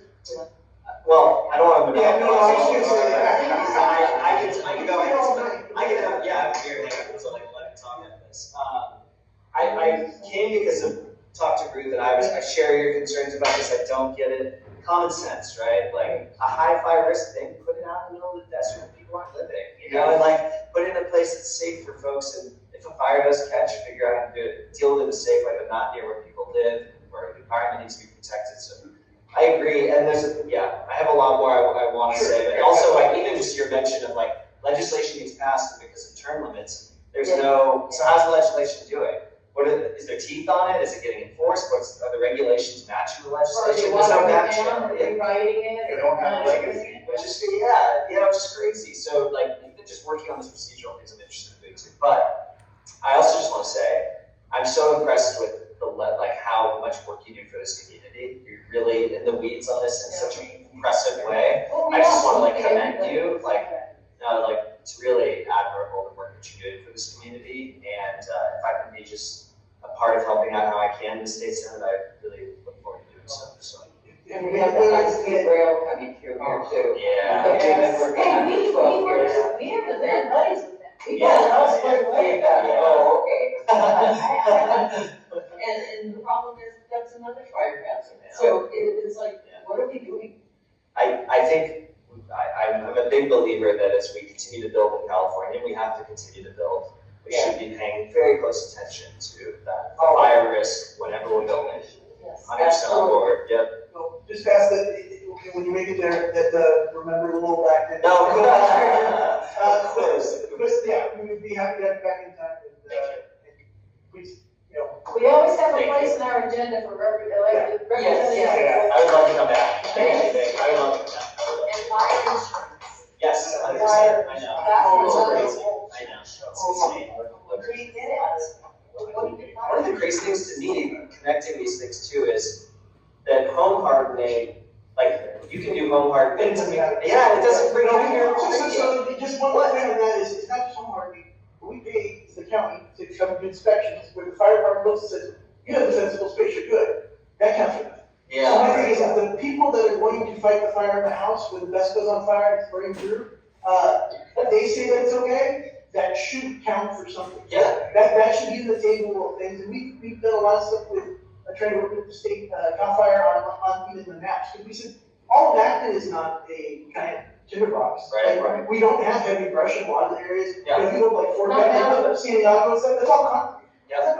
Yeah. So the point being is, we think there's still somebody under the red marker that's doing Acton. Yes. And that's not accurate, and so trying to get in and say, like, wait a minute, there's more nuance to this. Yeah. It really should be looked at street by street. Yeah. To decide, Totally. and if the local fire department, who's going to be charged with defending this, says, this is good. Yeah. That should be taken, you would think the insurance company would like to know that and say, hey, awesome, and we're paying for it. Like, so this is like, literally the most useless fee that we all pay, it's a stupid inspection fee, and I go, hey, it's clear, and the insurance company goes, but the map's red, and I'm like, yeah, but it's all dirt. Like, we're like, that's not.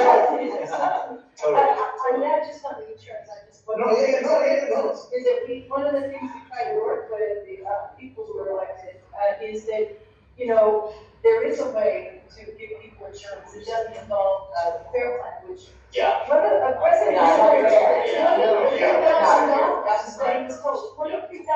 Insane. But we handle this in California with the California Earthquake Authority. And so we can do the same thing for fire. Yes. Just for fire. That's Fire. insurance company. Yes. We try to get that through our elected officials and.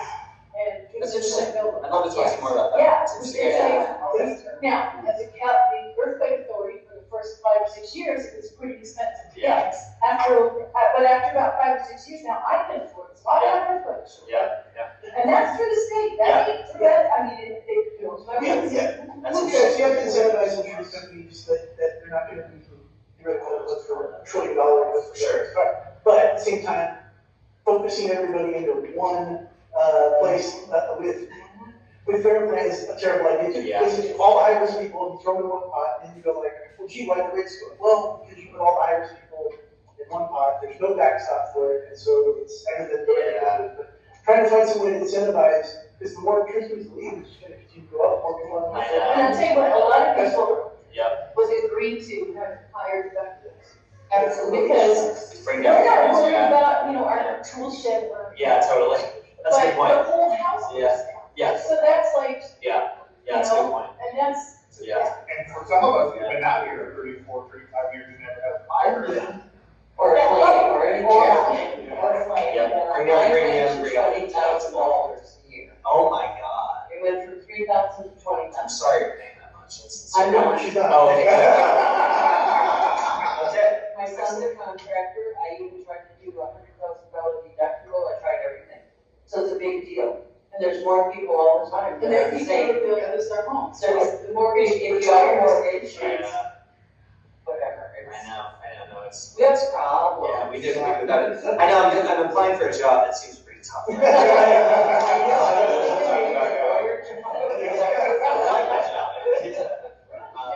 Yeah, exactly.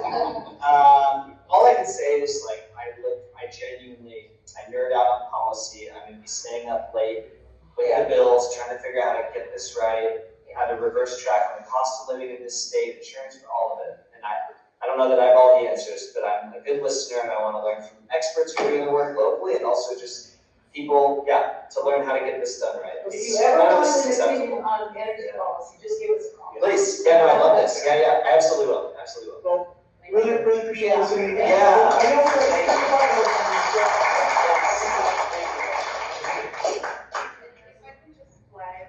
Maria, County Manager. Jackie has my direct contact info, so does Jeremiah, and you spoke briefly with Kip. We want to listen to the other issues on the agenda. We may have to step away No, from another event, but totally good. we'll be here as long as possible, Jackson. Okay, Thank you, I really appreciate that. Thank you so much. Yeah. All right, on to illegal solid waste disposal. Okay, so this is I mentioned the situation we had during the correspondence. This is a big topic that came up in the Association of Rural Town Councils. But if you haven't talked to them, you probably should. And it's on the agenda for motion of the board tomorrow. However, what happened was there is I think it's 120 acre parcel, actually there's 4 or 5 parcels out in the desert, in West Antelope Valley and near Minak and out in Lake LA in East Antelope Valley. So what has happened is the state has adopted 1383, which is a great regulation that says we will reduce the stuff that goes to our landfills, like Chiquita Canyon and all those problems.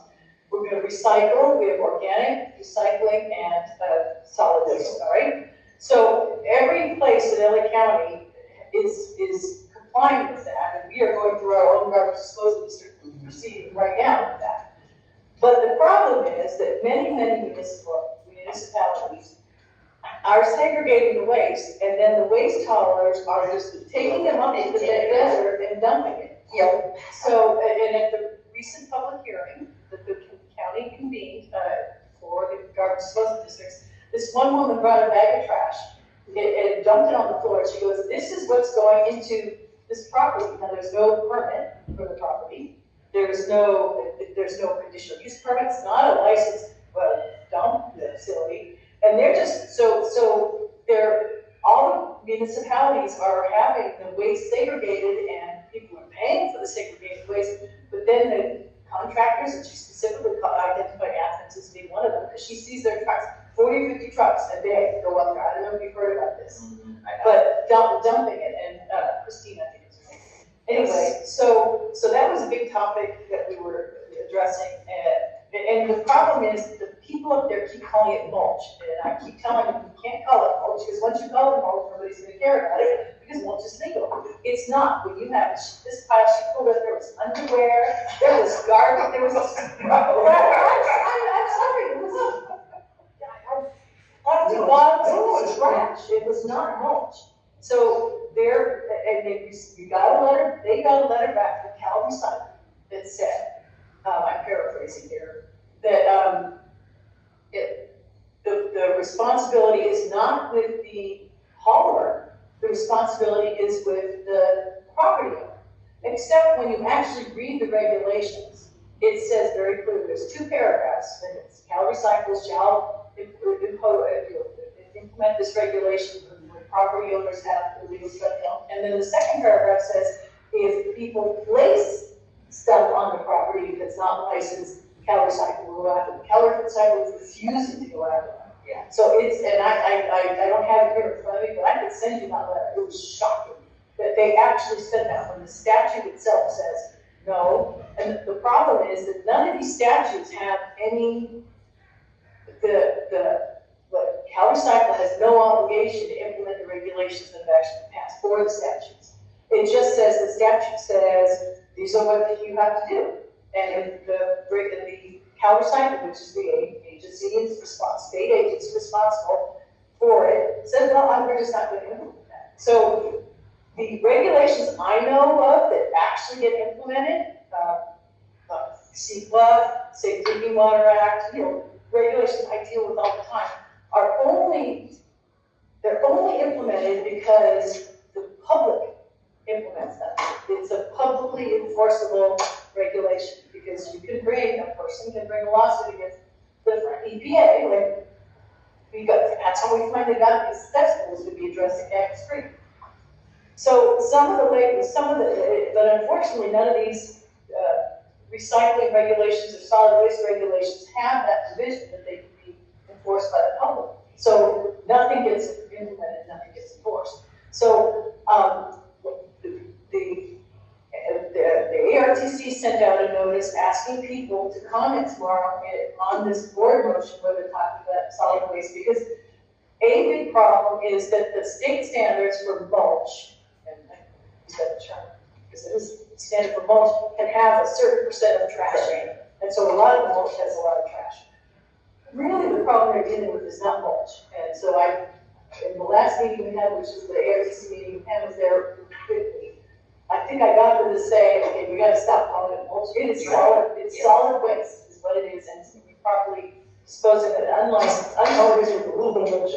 Right? Exactly. And it's concrete waste and all this other stuff. So, the way the regulations get effectively implemented are those that allow affected entities, affected members of the public or private entities to sue. And sometimes that's what it takes. So, but all of our solid waste, all of these properties, the groundwaters need to tend to come, God knows what's in that stuff in there. Probably under drums. Yeah. I probably shouldn't say that. It's a visual. Anyway, that's part of the problem. So, and we have experienced that with all the chicken manure that got dumped in, pathogens and salmonella and nitrates and whatnot. County health department will never do it. They won't do anything. Water boards will not do anything. So we need to go and talk to Cal Recycle because it's actually their responsibility to do. It was a violation of state law what they did with this chicken manure. It's the same thing as what they're doing out there in the Antelope Valley. So I don't know what you guys, what you want to do on this. If we bring it, because we've never brought illegal dumping issues to Cal Recycle's attention. We've tried, we've barked up the county, the story in the news and embarrassment. I think that they folks out there, I think the folks, and they really have a much bigger problem. Yeah, right. Well, they've had that problem out there for quite a few years of something on, about people taking mulch. Yeah, the mulch. Right, but this is different because in the 8 counties in this area, they don't have enough capacity in organic waste handling facilities. In fact, LA County's own report says we can only accommodate about 0.4% of the organic waste generated by, yes, or maybe it was 4%. Either those are bad. Yeah. This is the county's own organics waste plan says we can accommodate 4% of all the organic waste generated by the county.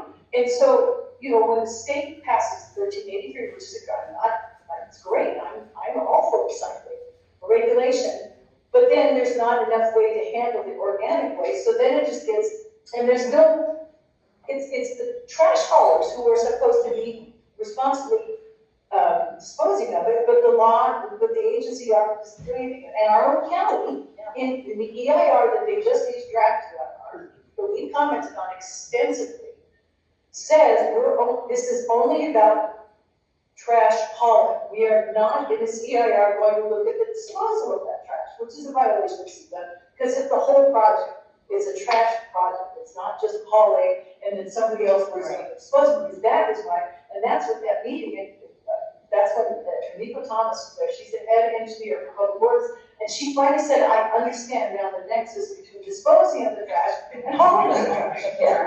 This is very other work, huh? That is, woo! Yeah, this is like when we were having all the illegal dirt dumping. Yes, This whole cradle to grave issue. yes. And that there was no following up on, I mean, they were getting paid to haul that load of dirt, but then they never got to their destination. Because they were never required to come back with a certified, Yeah, so I'm on the phone to the head of planning for the city of Inglewood, because a lot of their people in that The SoFi State, right, that's one. So and I'm on the phone with her, and I'm explaining the problem, and she goes, we never thought of that. I said, when you do an EIR, you have got to do a mitigation measure that says they will bring bills from because you get, when you bring a trash can in, you get weight, right? That, when we have to dump a truckload of trash. Yes. And that's another problem, and we went into great detail in our comments on this garbage disposal. Because Waste Management controls all the dumps here, they can charge whatever they want. And so they charge Athens, $700 to dispose of a load of trash. Well, why would they pay that when they can go out to the desert? And they'll undermine, yeah. And so, we pointed out that in this city, in Orange County, you can dump a whole truckload of stuff for $5. Here, it's $62. That's why we have all this illegal dumping. And so, and it's because LA County did not put any public benefit conditions in the conditional use permit. So the county used to run these landfills, then they sold them to Waste Management, gave them land or whatever. So now Waste Management has all of them, and now Waste Management is making money. well, not only that, but nobody can really compete for the trash hauling because they all have to go to Waste Management To actually get rid of it. Exactly. And Or the the desert. because Athens and other groups are doing it. So there's a real problem so one of the things that we pointed out to the county already is that the county can adopt its own standards for mulch, clean mulch, and say zero trash. Just because the state has a standard, that it doesn't occupy the whole thing. That you can have more stringent standards as long as your own ordinance doesn't violate what the state has adopted. Unless the state has said we occupy this full space of regulation, you can't do anything. But they haven't said that. So that's one of the things, it's on the board meeting tomorrow. So I don't know if we want to make comments on it. Somebody has to go or call in to make comments. I'm already calling in, but not on behalf of the African Council. So, or at a minimum, I was thinking we should probably write a letter to Cal Recycle and say, you guys need to start doing your job. But I don't know if you guys, I'll stop talking. I kind of want my knee-jerk would be to wait to have the board. Okay. So if they do the right thing and everything looks like there's some positive progress on that, then we'll let them do that. That's fair. But if there's, I'm also trying to keep the runway clear. It's like, oh man, we're here to help this up. So that feels like that would be the improvement that they say. I mean, so we could do vote to write if they don't. Okay, or we can just push it. Push it over to table it, push it to the next meeting. Okay. And this is valid RS will be there, so she'll be up here too. She'll wait it. So, okay, so I'm good with that. That would be great. Okay. Thank you all. Thanks so much for coming. I really appreciate it. Yeah, I'll do that, for sure. This is great. Thank you so much for your time. Appreciate it. Take care. Nice meeting you, Maria and Andrew. Nice meeting you. So much. Bye. And good luck in your work. Thank you. Thank you. Thank you so much. Thanks, have a good night. So on this cannabis thing, I saw that there's a community meeting online Wednesday, October 23rd from 6 to 7:30. Probably. It says it's being put out or handled by the LA County Office of Cannabis Management. So I just saw that earlier today. I didn't have time to look at anything else, but. Well, they made an announcement, was it last week? They announced that apparently they issued the ordinance, the draft ordinance, and it's a public comment period. Oh, So, So I have not had. to say what we think on having it court. Again. So, They had a map, what, they had a map that you could open up and see what is allowed in your community. okay. We got, like where the humidor is. Can't believe we could be a humidor. Yeah, and then where the, storage places are by, the Smith Shopping Center there, okay, all those, and then there's something down Crown Valley where it sold it out on the right-hand side, there was a spot there, they're marked for cultivation.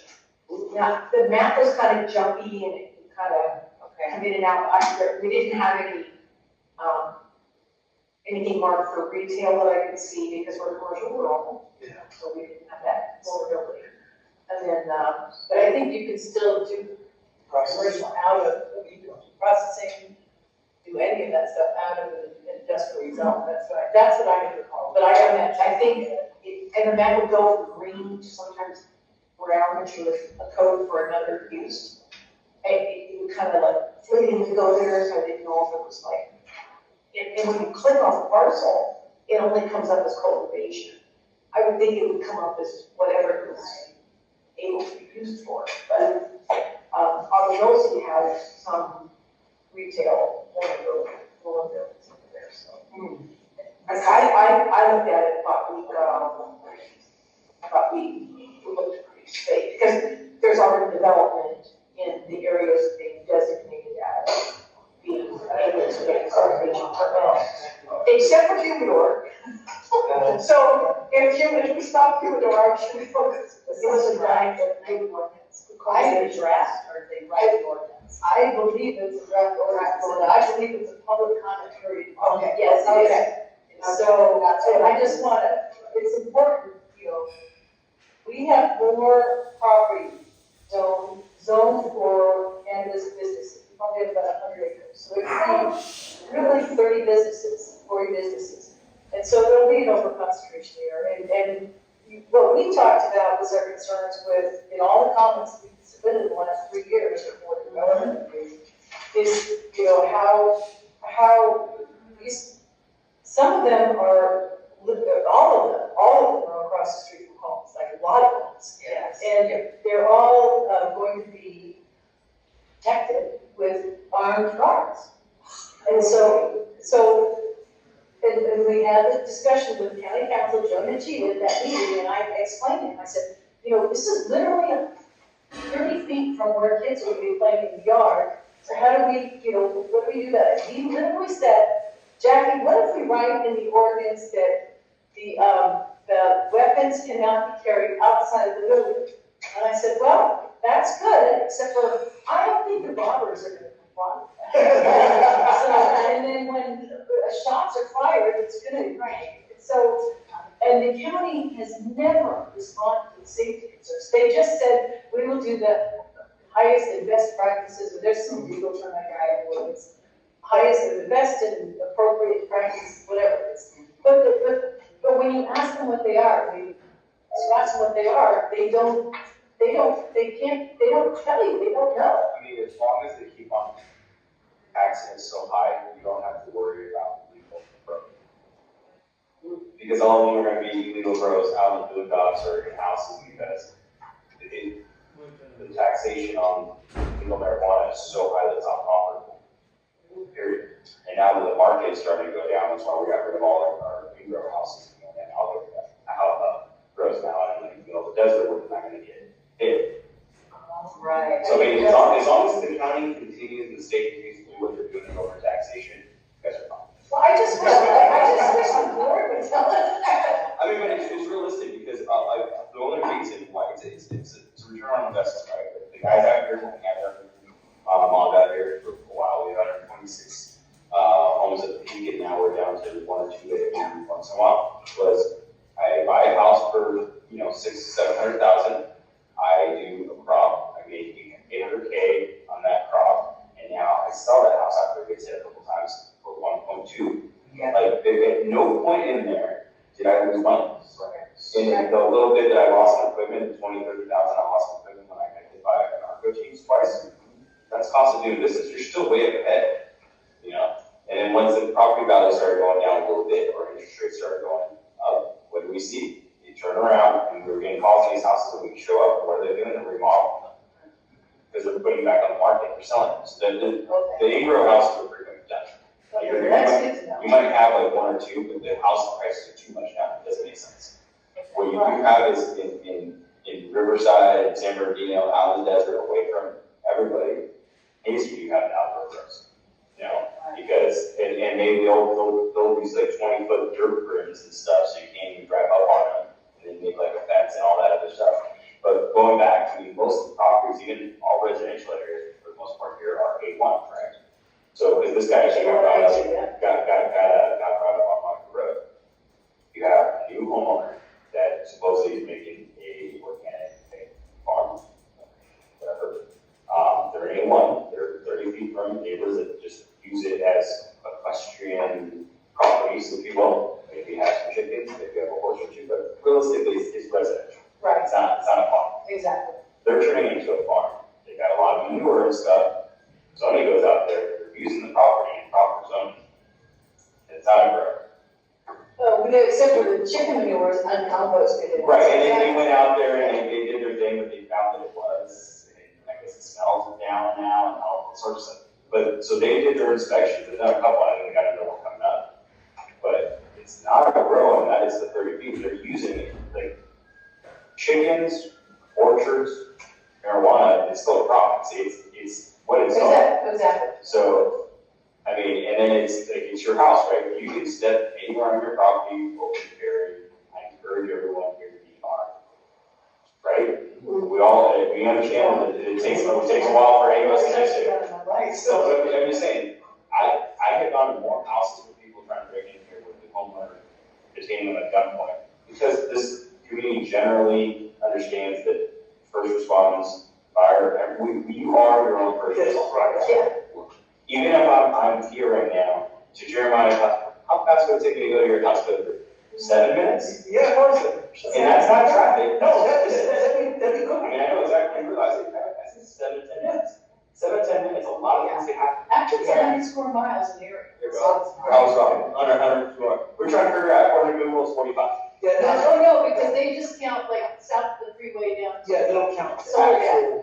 Okay, so 100 square miles. Well, I have done the plenty of check. Do you know what Alvin is by chance?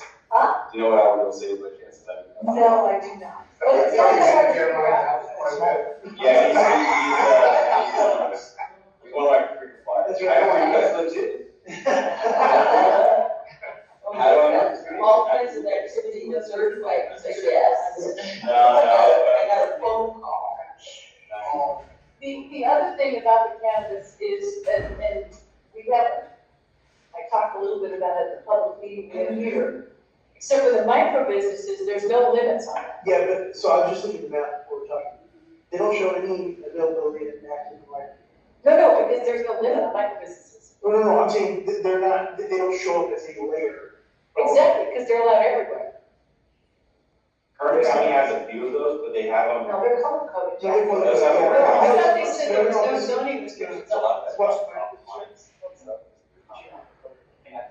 Chemicals used very expensive, Micro so like, you don't want to just use it once. Okay, but, Our stuff is not. so then they changed that. Oh, no. Because after, It's just the same areas. okay, So here's what it is, that, no, so we have to do, so this is a buffer, we have 2 buffers, around kid stuff and, schools. no, they don't have residential business. There's no residential, no, what I'm saying And is. Barber told us to put residential business. So what I'm saying is this property, for instance, shows their full design, this whole chunk of this. And that was the comment we said, if it's in there, if it's on the property line, the whole thing's out, but they didn't do that. They said, okay, house, so they, The other thing I have to acknowledge is Deputy Martinez may be correct. It could be, it's just overtaxed, it's this, it's that, and we may not right now have that kind of an issue. But what happens down the line is that when this ordinance, we need to make sure that we have the buffers set in place We were perfect example. that will, it's always protected. The gentleman that has Yes. property.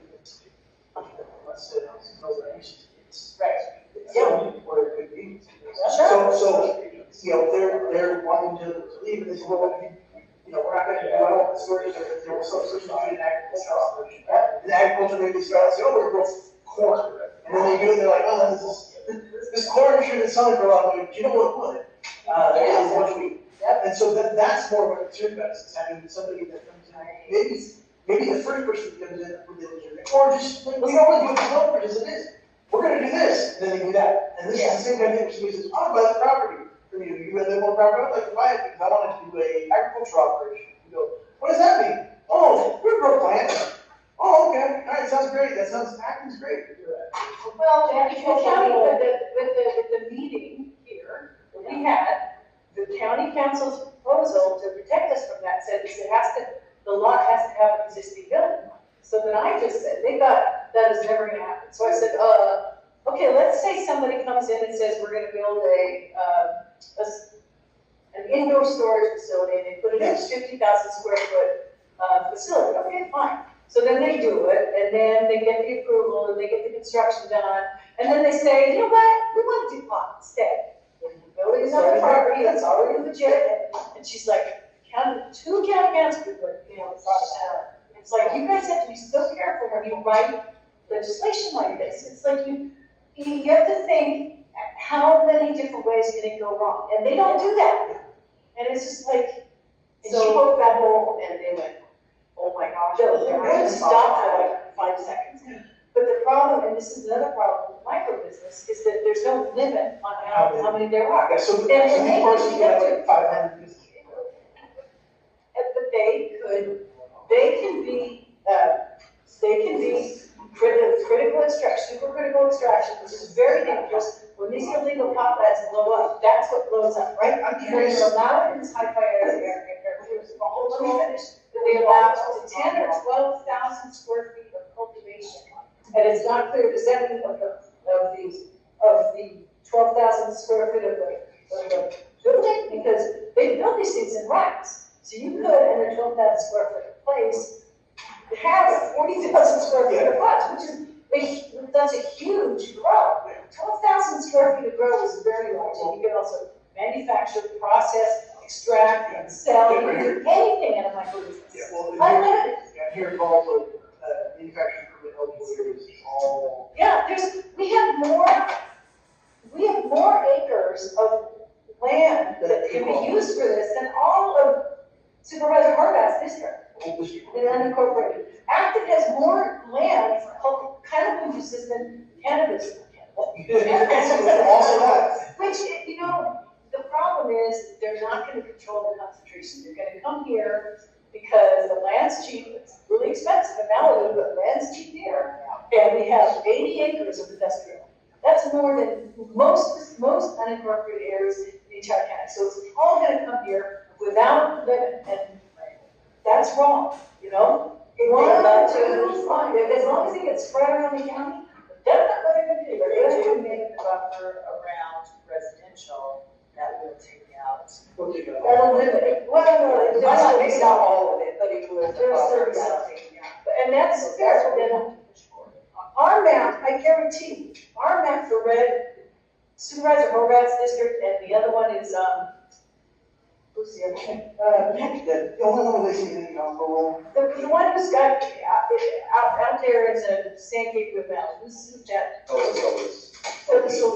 Yeah, so if you look at them, our district, Fifth district, and Holly Mitchell's district is where all of this. Yeah, if you look. And it's done by design. Yeah, I mean, Yeah, that's exactly what I'm saying. all of it down here too. Yeah, well, that's big, this. No, that's what I'm saying, like, what I'm getting at is like, yeah, we have our. That's all us, right? Yeah, but all of it, if you have a fifth district, it's more than. Everybody. Oh, you could add up Supervisor Horvath, Supervisor Solis, and Supervisor Tom. You add all of that, it's more than we have. It's less than hard. It's not. Okay. So I do have a lot of comments. 126. Yeah, you guys, we all have to read it, so, you know what, tomorrow I will, okay, respond to secretary, I will send it out to all to read. Okay, thank you. You guys do I mean, Jackie, I mean. Deputy Martinez No, just said.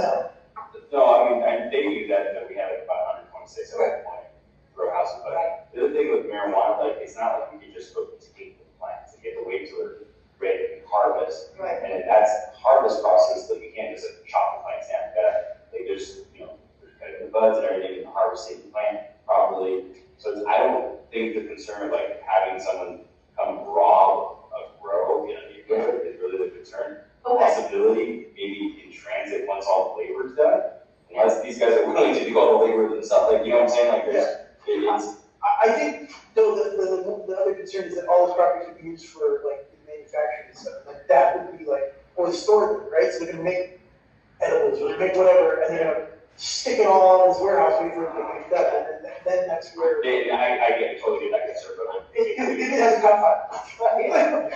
Right, or the other person is like, yeah. Everyone that comes things, feels like it. That's one of the things. Well, it's also all the illegal, electrical ones, all of them, get electrically wired wrong, right? So. Oh, yeah, some guy just comes in and rewires the panel. The reason I was concerned about the grow is because when Deputy Short was here, he and other sheriffs and people went to Arizona, this is before the law was passed here, just to see what Arizona's going through, and he said that many of the grow operations in Arizona are in buildings surrounded by tall fences, concertina wire, and armed guards on the outside. That's what he said. It's not that anymore. Okay, yeah. That was. I feel better if the ordinance says that it can't be, because it doesn't, so. Like, with our problem that we had, they understood the laws and they understood where it became a felony, where it was a misdemeanor, right? And when we hit these houses continuously, either no one was home, right? Because they just come every once in a great moon to check on the property and on their dogs.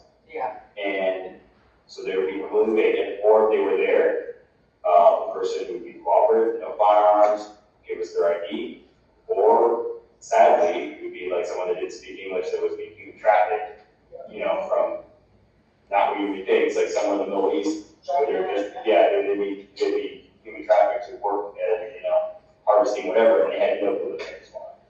So those were like pretty much the scenario we had. We didn't get, dudes with, solo cartel, like AK, that was not happening. Well, I would just feel better if the ordinance said you cannot have armed guards while you found outside. But it's still a home, right? Like technically, like that's still a resident, right? So like, just play devil's advocate. You're allowed to exercise. No, I'm talking about the legal ones, not the legal ones. Yeah, it's in the legal property, right? So No, it's on industrial, the ordinance, the operation will have to comply with whatever the ordinance says. You own, the local, whatever, 76, and you're inside the cabin district and you have a firearm. Yeah, but if the county writes the ordinance says you can't, then you can't. But wouldn't that be infringing? Yeah, I bet you that, Yeah, that's what I'm saying, if you gotta look at your constitutional rights. To me, like, when you have a question, like, is gonna define CSD? Yeah. I'm not trying to be, like, goofy about it, but I'm like, it's interesting, because I don't know. A lot more work in the city council to make sure. Yeah. Buffer zones are. Yeah, I think that. Barbara told them to add It's this. just all the.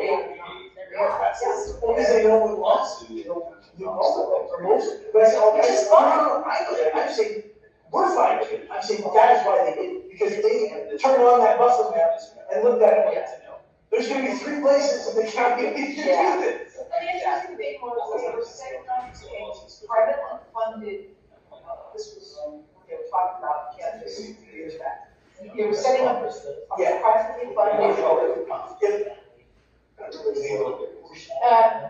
Angels, Angela's Green, Emerald Angels, Emerald. Well, it was gonna fund, people that wanted to buy into actual grow business. Because the stipulation was, on the books, was that you had to own the property before you could apply for a permit.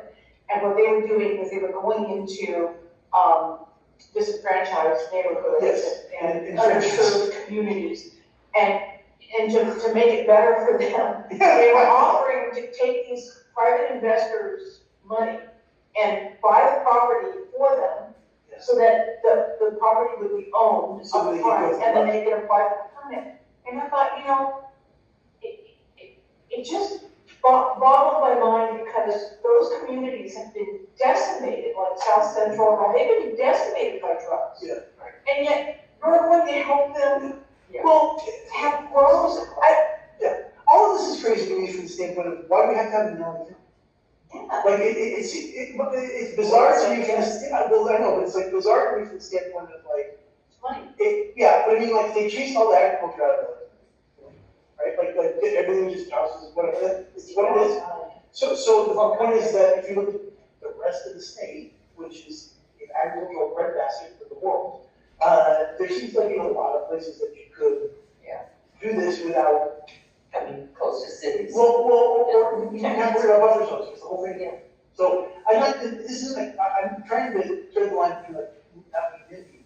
My point is that it's weird anyway to be like, well, we need to grow here in LA County. Like, why? Why does it matter? Like, Because money. you don't get bananas from LA County. We don't get like kiwis from LA Jeremiah, County. I have so many things they want to fund here, and that big money, just like the best, that's why big money. No, I get it. I get it. I just, $100 a year. it's just crazy because they're, you know, they're already getting the tax rate. So it's not. I mean, this whole community, I ran a survey, what, 2017, this whole community, even people that smoked marijuana, says, we don't want enterprise here, we don't want growth here, we don't want sales here. And we turned all that in, that meant nothing. Well, okay, on the state law, that was on the ballot measure, there were 2 precincts in all of LA County that were against this cannabis ordinance, or cannabis statute. Right. Acton was one of them, another one was down in San Diego Valley, mainly like Korea. And the thing is, like, cities and counties can make those decisions, right? Yeah, I mean, the voters in this town spoke, right, and the city of Santa Clarita said, we don't want it here, and I think Paul said they don't want it there. So, because we're not incorporated, we have no voice. The county spoke for us, even though we gave them proof of what we wanted, and that we had painstakingly surveyed the community and offered those seats, and everybody said, no, because what's gonna happen? They can't buy Palmville, and they can't buy Santa Clarita, so they're all gonna come to Athens buy. And the writing was on the wall, so we said, no, even people that use marijuana do not. Alright, So maybe we should have that up, because I don't know what position to take. I we're going to look at how long the. I think it's the end of it, I think it was the end of October. Okay, so is it, Well, next meeting? so what if we get everybody homework to read it, and then by next meeting, get back with. Next meeting, And it is a month. Yeah, I was- Because of that, I'll send it out. Okay. November 15th. Oh, okay, so November 15th. Oh, good. November 15th? Yeah, please send your comments before November 15th.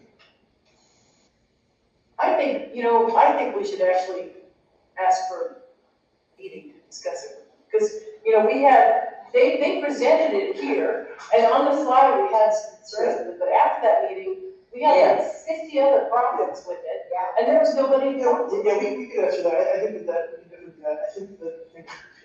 I'm looking at your map. I'm not seeing where the residential buffer layer is. That's missing.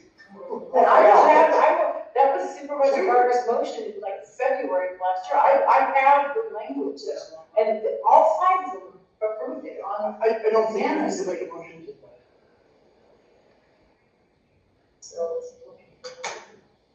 And we can put them on the 21st. Awesome. We can call special meeting. No, yeah, well, okay, so just so you know, on Friday, the Board of Supervisors posted the full letter for the best action. They sent us the draft. Yeah. But, which was like, 50 pages long or something. The actual letter is, like 260 pages long. They have added a 190-page analysis. They spent that, so now we know what they've been doing for the last 18 months. Because remember, they introduced a resolution in January of 2023, and then we filed a protest under the Public Utilities Code at this town council, and then they didn't do anything. Well, it's 190-page analysis of why this project deserves pre-exempt sequence. You just read the same thing. So I went through it, so they spent 18 months to write it, and we had 2 weeks Yeah. because we gotta get the comments about October 29th. So I will tell you right now, I will not have time to look at cannabis before the next meeting. So you guys can vote. Then let's, if we think we can do the first meeting. Okay. And then, no, we can't first meeting. Yeah, no, okay, we can do a special meeting. Okay. So I'll do the special meeting before. So. Are we talking about the 4th of November, we're gonna do this? Yeah, we can. No, we're saying no, it's the last October 14th. But this library is gonna be a vote center. Yes. So from October 28th through, I believe, November 12th. So we, Wait, 12th? That gives the register recorder needs to pick up all the code. So they. Oh, the election's on the 7th, right? They take 5 days to come up and get all that. Wow. So did they get rid of the high school? Oh, I couldn't tell you. You don't know. I got the call that says, hey, we want to use your library, and the only answer I can get is. Ask the town council if it's okay. so, Kelly, they put the schools like 3 weeks ago. Good. And they want these schools on their new library and I'm center. Yeah. Hold on. Library, the library. I don't want to hear that. Meeting rooms. Oh, the meeting here. Meeting rooms. Oh, my gosh. Yeah, I'm open, I'm business as usual. I don't want my meeting room just covering my eyes. He's got the library mall, business in the front. You don't have to sign vote for Kim. It's a 4-day though. Yes, this will be a 4-day vote center. Election. Okay. But the meeting rooms closed, the whole spot tonight. Sure. Yeah. It's not locked in. So letters, set up, tear down. Right. And juggle the balance around. Yeah, exactly. I was saying in the morning, I was like, they keep it open, keep it here. Yeah.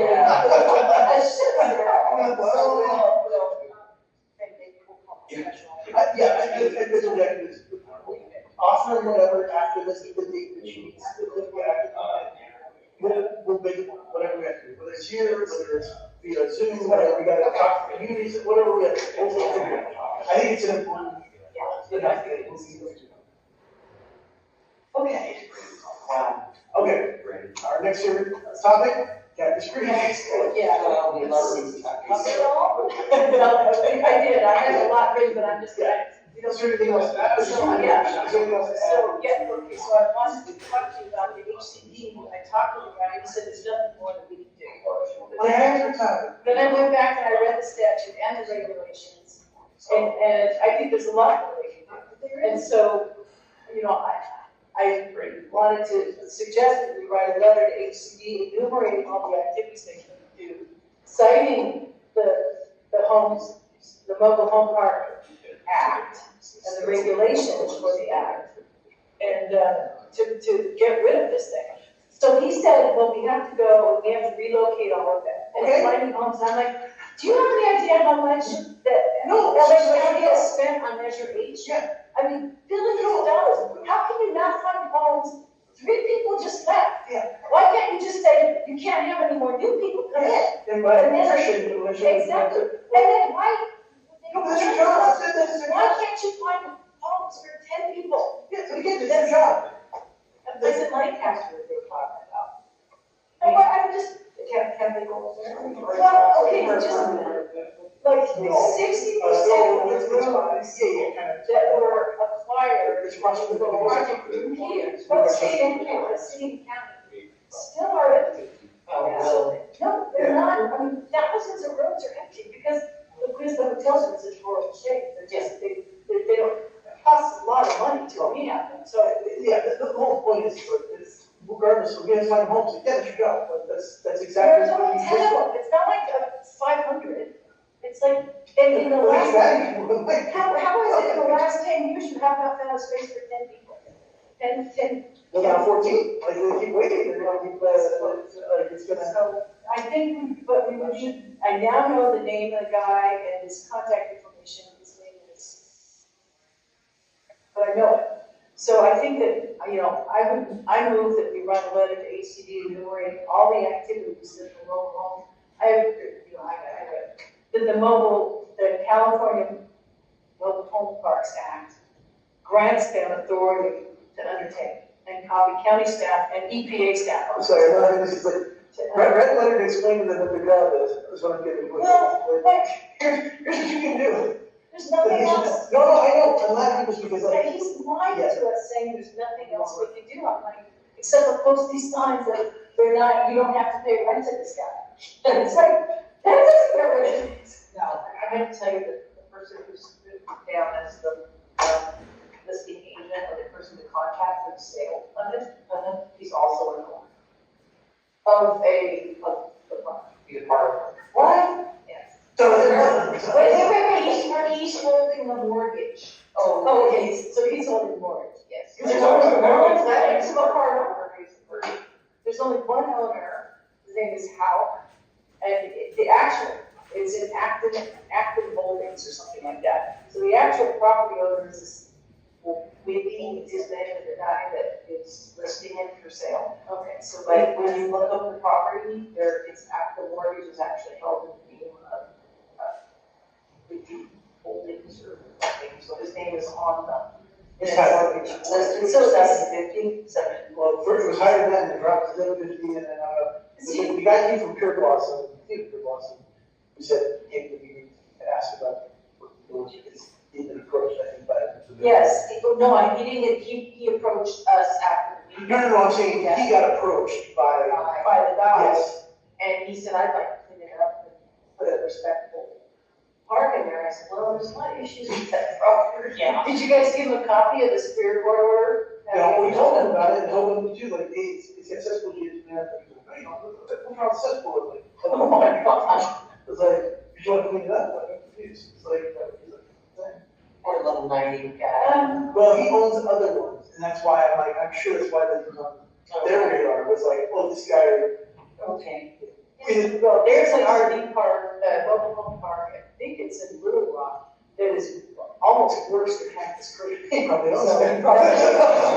this guy was really, he was above board, or very clean. Yeah. Oh, yes, he was. No, yeah. You know, in his 40s, he's really. He was trying to do his due diligence. Yeah. And so, but there's a lot of pushback from somebody who was saying like, oh, I'll have to look at all this stuff. He's kind of like, well, I don't think that's right. But go ahead and look.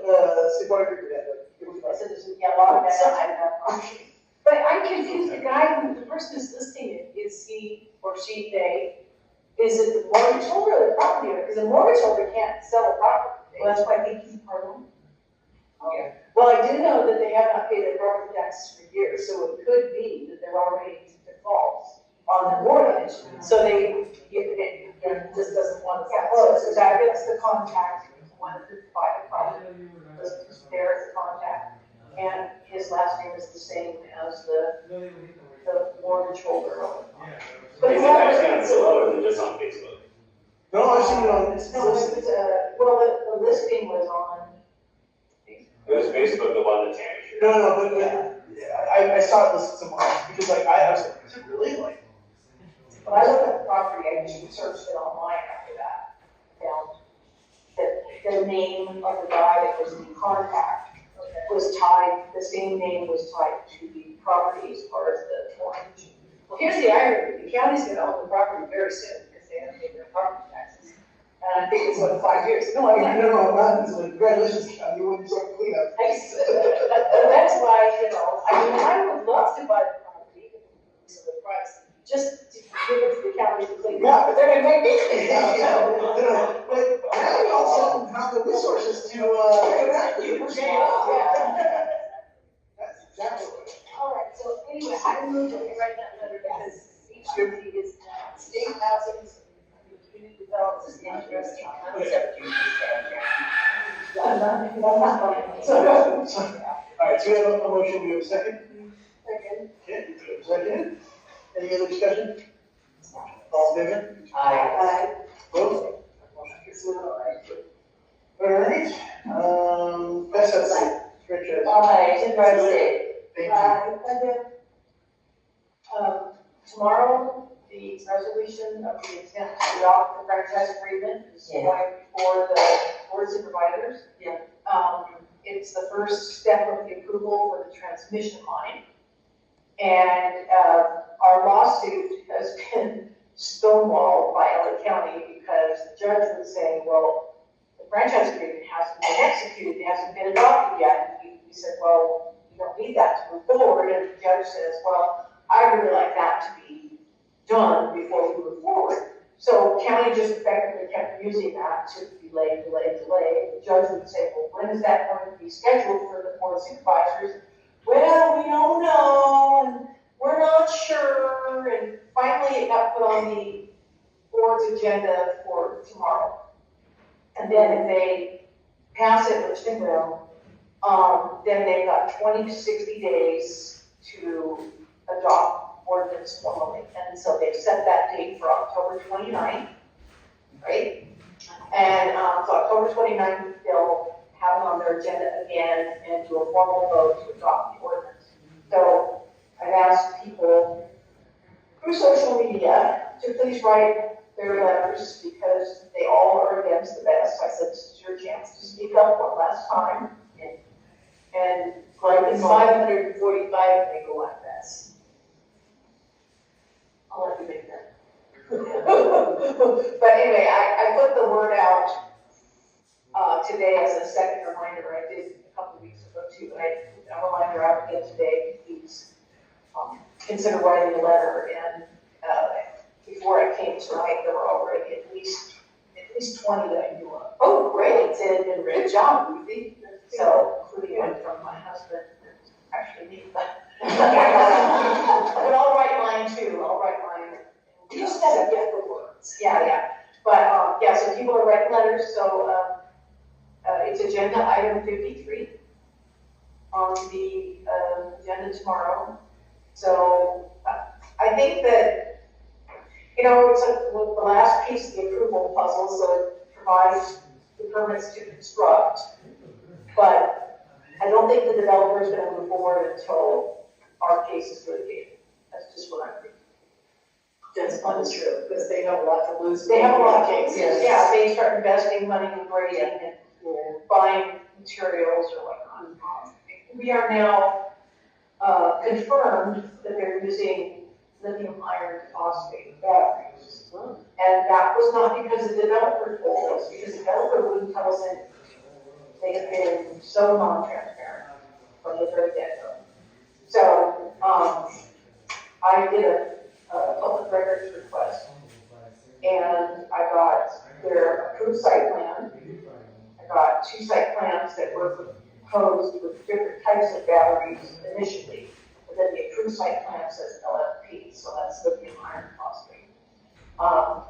So that's all we know, and then of course it's all, oh, well, this is just, like a rendering, and this can all change, so nothing's written in stone as far as like which batteries are going to use other than the technology. Because that they specify there that the manufacturer can change or whatever. I looked up, they had a Poland battery, and then they had a Tesla Medipack as the 2 samples of what they were going to do. And then when they did the final approved site plan, it said lithium iron phosphate. So I looked up and looked like the Poland was the only one that did LFP, but I guess Tesla also has. They're number 4. Yeah, They want a fully manufactured. Yeah, so it could be either or, but Tesla usually comes in tandem blocks, like 2 and 2 and 2. And the way it's set up in the rendering, it looks like they're long, like maybe they're more like the Poland centipedes or something like that, where they're long and plug and play, So anyway, that's where we're at. The lawsuit has a hearing on October 17th. So while we probably don't expect the judge to actually give us a trial date, because the formal adoption of the ordinance has not yet been heard. The resolution of intent to adopt will be heard on tomorrow, but then the actual ordinance won't be adopted until the 29th. So more than likely, the judge is going to push us off again for 30 days. I can just see it. It's bad, it's just dragging on. I'm getting tired, guys, except I haven't read line for line, because this is the 90 pages, but I looked at it, and they're making statements in there that the best facilities are small, they're limited, they said they're just they're containers, cabinets, they're just small battery cabinets that are akin, this is exactly it, they're similar to commercial freezers. You know, like a commercial freezer, like at, country, at grocery store, it's like, no, and so I have written that up, it's like, when you look at their site plan, there's 110 rows of these things, each row is 140 feet long, 10 feet wide, it's the footprint of a 1,400 square foot home. So this is equivalent to a subdivision of 110 lots, each lot with 1,400 square foot home on it, and they literally say it's a small mess. It's like, I'm like, oh my God, it occupies 500,000 square feet. What is small about it? You're saying there's no impact. So I went through 190 some pages. And a lot of it is, thank God, is they took the AV area plan and the general plan and they actually put that in 190 pages because they did updates on those two things. So they include all that and then next to each like land use they'll say not applicable. So there's a lot of that, and then when there is applicable, they put their argument in the little box. So some of it you'll just be able to go through, But how do they address the requirement that it be community serving? I didn't read it all the way. Where the meet's gonna be, where the meet's gonna be is gonna be, there's gonna be a lot of work in the CEQA portion, the CEQA guidelines exemptions. There was a lot of argument there that they put down, so there's gonna be a lot of there. Well, I did see one thing, because I did look at that, only focusing on the whole of the action, because they're finally agreeing, right? Yes, the transmission line is part of the BEST project. Oh, good. They are separate. We have to look at the years to get to that. Yeah, it's so crazy. And so then, they said, but it's still exempt because class 3 exemption is for a limited number of small structures. And that's when they have a statement, it's just like a cabinet of bathrooms. Just like they're nuts. Just like 1,000. Yeah. No, it's like a commercial freezer. It's like, there's 440 containers. Each container is 40 feet long, 10 feet wide, 10 feet high, and there's 440 Well, I of them. think you're comparison to like a 1,400 square foot home, and then we said that. I think that's very effective. Yeah, I thought so too. That's a good way to put it. They're listing the containers as basically 8 by 10 by 20. That's what they're saying in the verbiage in this. No, but they're also saying that's like just a small cabinet that's like a commercial freezer. Yeah, but I'm saying those are the dimensions. Freezers are small. Yeah, those are the dimensions that they're putting into text. Oh, okay, all right, well, I will, when you actually use their scale on their site plan, it is what I said it was. It's massive. Yeah. So clearly none of these secret exemptions. But I can't understand. I've never seen. I've worked with DOD, DOE, EPA. I've done projects all over the place, and I've analyzed government projects all over the place. I have never seen a government agency look at somebody like this is like it's just a lie, and they're like they're lying. What we didn't answer that. No, we didn't hear that either. I mean, that's how they are. They don't want to hear anything. They don't want to see anything. And they don't want to admit that maybe they jumped the gun on this with their similarity determination, which was the beginning of the snowball top of the hill. Yeah. It was properly made. It's saying that it was distribution instead of transmission. And based on that one mistake, snowball got huge. I have a question whether it was a mistake, to be honest. Because I don't, there's so much baloney that's gone on to defend the position that it seemed like that was more of a way to try to avoid having to construct this gigantic monstrosity to explain it. Or try to amend their zoning. But if that were true, so I'm not convinced of that. I'll tell you why.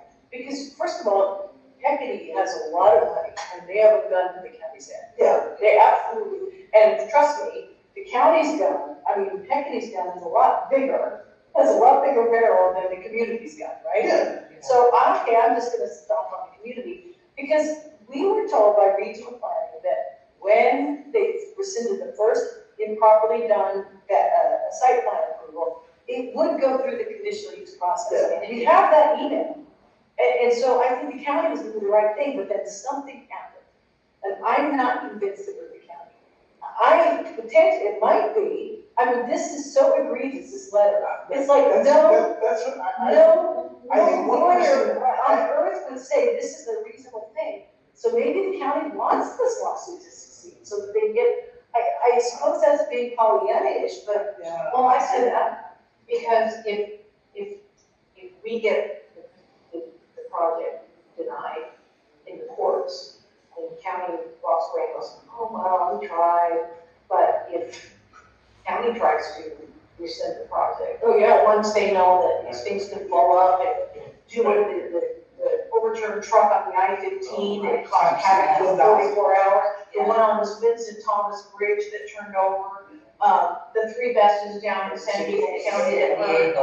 500 businesses were evacuated for the SPG. The two fires at the Sanborn in Antelope Valley that I submitted a public records request to Kirk County, and Kirk County came back and said, we have no fires that happened there. That's what I know for a fact. So I've got a FOIA now into the Air Force that got figured out this morning. So I would have that evidence, but they're not even reporting it, because there's no requirement to report. So this every database item, everybody talks about, every said, there have been a lot of reductions in best fires like these. It's like, there's no obligation to report. These fires are going on everywhere. They're not, nobody's maintaining it, nobody's monitoring it.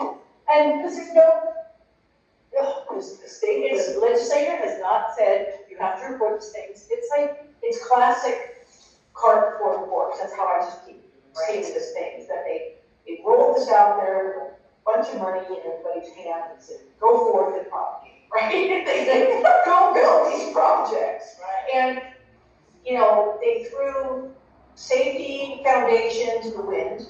The firemen, because I'm married to one, my son's a fireman, they don't know how to handle these best fires. They're all like trying to educate themselves, it's like shut the barn door after the cow is out, right? And this is what's happening, is they didn't build that foundation of safety. No, and it has been. The hazmat guys who respond to the fire here, they're 40 miles away. They're in South Korea. Yeah. May I ask a question, Rudy? You mentioned before that you were sidelined. Are we just dealing with one company now that's interested in doing this best project? No, there's what happened to the other three? No, The other three we talked about there's before. 2 companies that have come forward and actually made their projects known. One's Heavy, and the other one's Advantis. Okay. And there was another company sniffing around in Next Era, and Next Era was looking to buy property up where the Thai project's going to be, which is east of the substation. The substation, there's a property that's just adjacent to the substation, just east of it, and it's 40-acre piece of land that was sold back in December of 23. And so that land is being held in the name of an LLC. That's basically the address of the property, but I've traced that to the Secretary of State, and it links up with a Hecate common address. So it's owned by Hecate. Of course, they don't tell us where the tie is going to be. It's all a big mystery. It's just going to connect to the substation. That's all we know. So one company is trying to. Yes. Hecate is the one that we're dealing with in court. And we know that flea flicker's been rescinded, but they really don't need flea flicker, because they're actually going to build a humidor project to be as big as what the flea flicker plus the humidor was originally supposed to be. Right. So they really don't need the flea flicker. No, we're still looking at 2,300 megawatts of battery storage inactive, which is larger than any nuclear plant in California. And More power here. And also doesn't connect that. And well, and I don't want to forget that, because I think that's, to me, the additional from, A key part. yeah, and it doesn't line up with the plan, like, where it must be community surveyed, it's not served this community at all. I had a resident contact me in private messaging today and say that Terracon was surveying the property across from him, and the property is between Tortuga and Soledad. It's a big parcel. And I looked up Terracon, they're a geotechnical survey company. So they could be adding that parcel to the Avantis bag of goods, because Avantis has already basically secured 68 acres. We know exactly, the parcels that gave us, and that we know exactly what. Yeah, so we have 68 acres of property that have been promised to sell to Avantis. Avantis hasn't bought it yet. They're People purchase have contracts, engaged in a promise to sell kind of It's a purchase contract, it's a contract. Yeah. Is there, I don't know. Thank you. Well, somebody needs to, okay, is anyone available to call in to the board meeting tomorrow and speak on behalf of the council? I cannot, I have to speak on behalf of a different organization.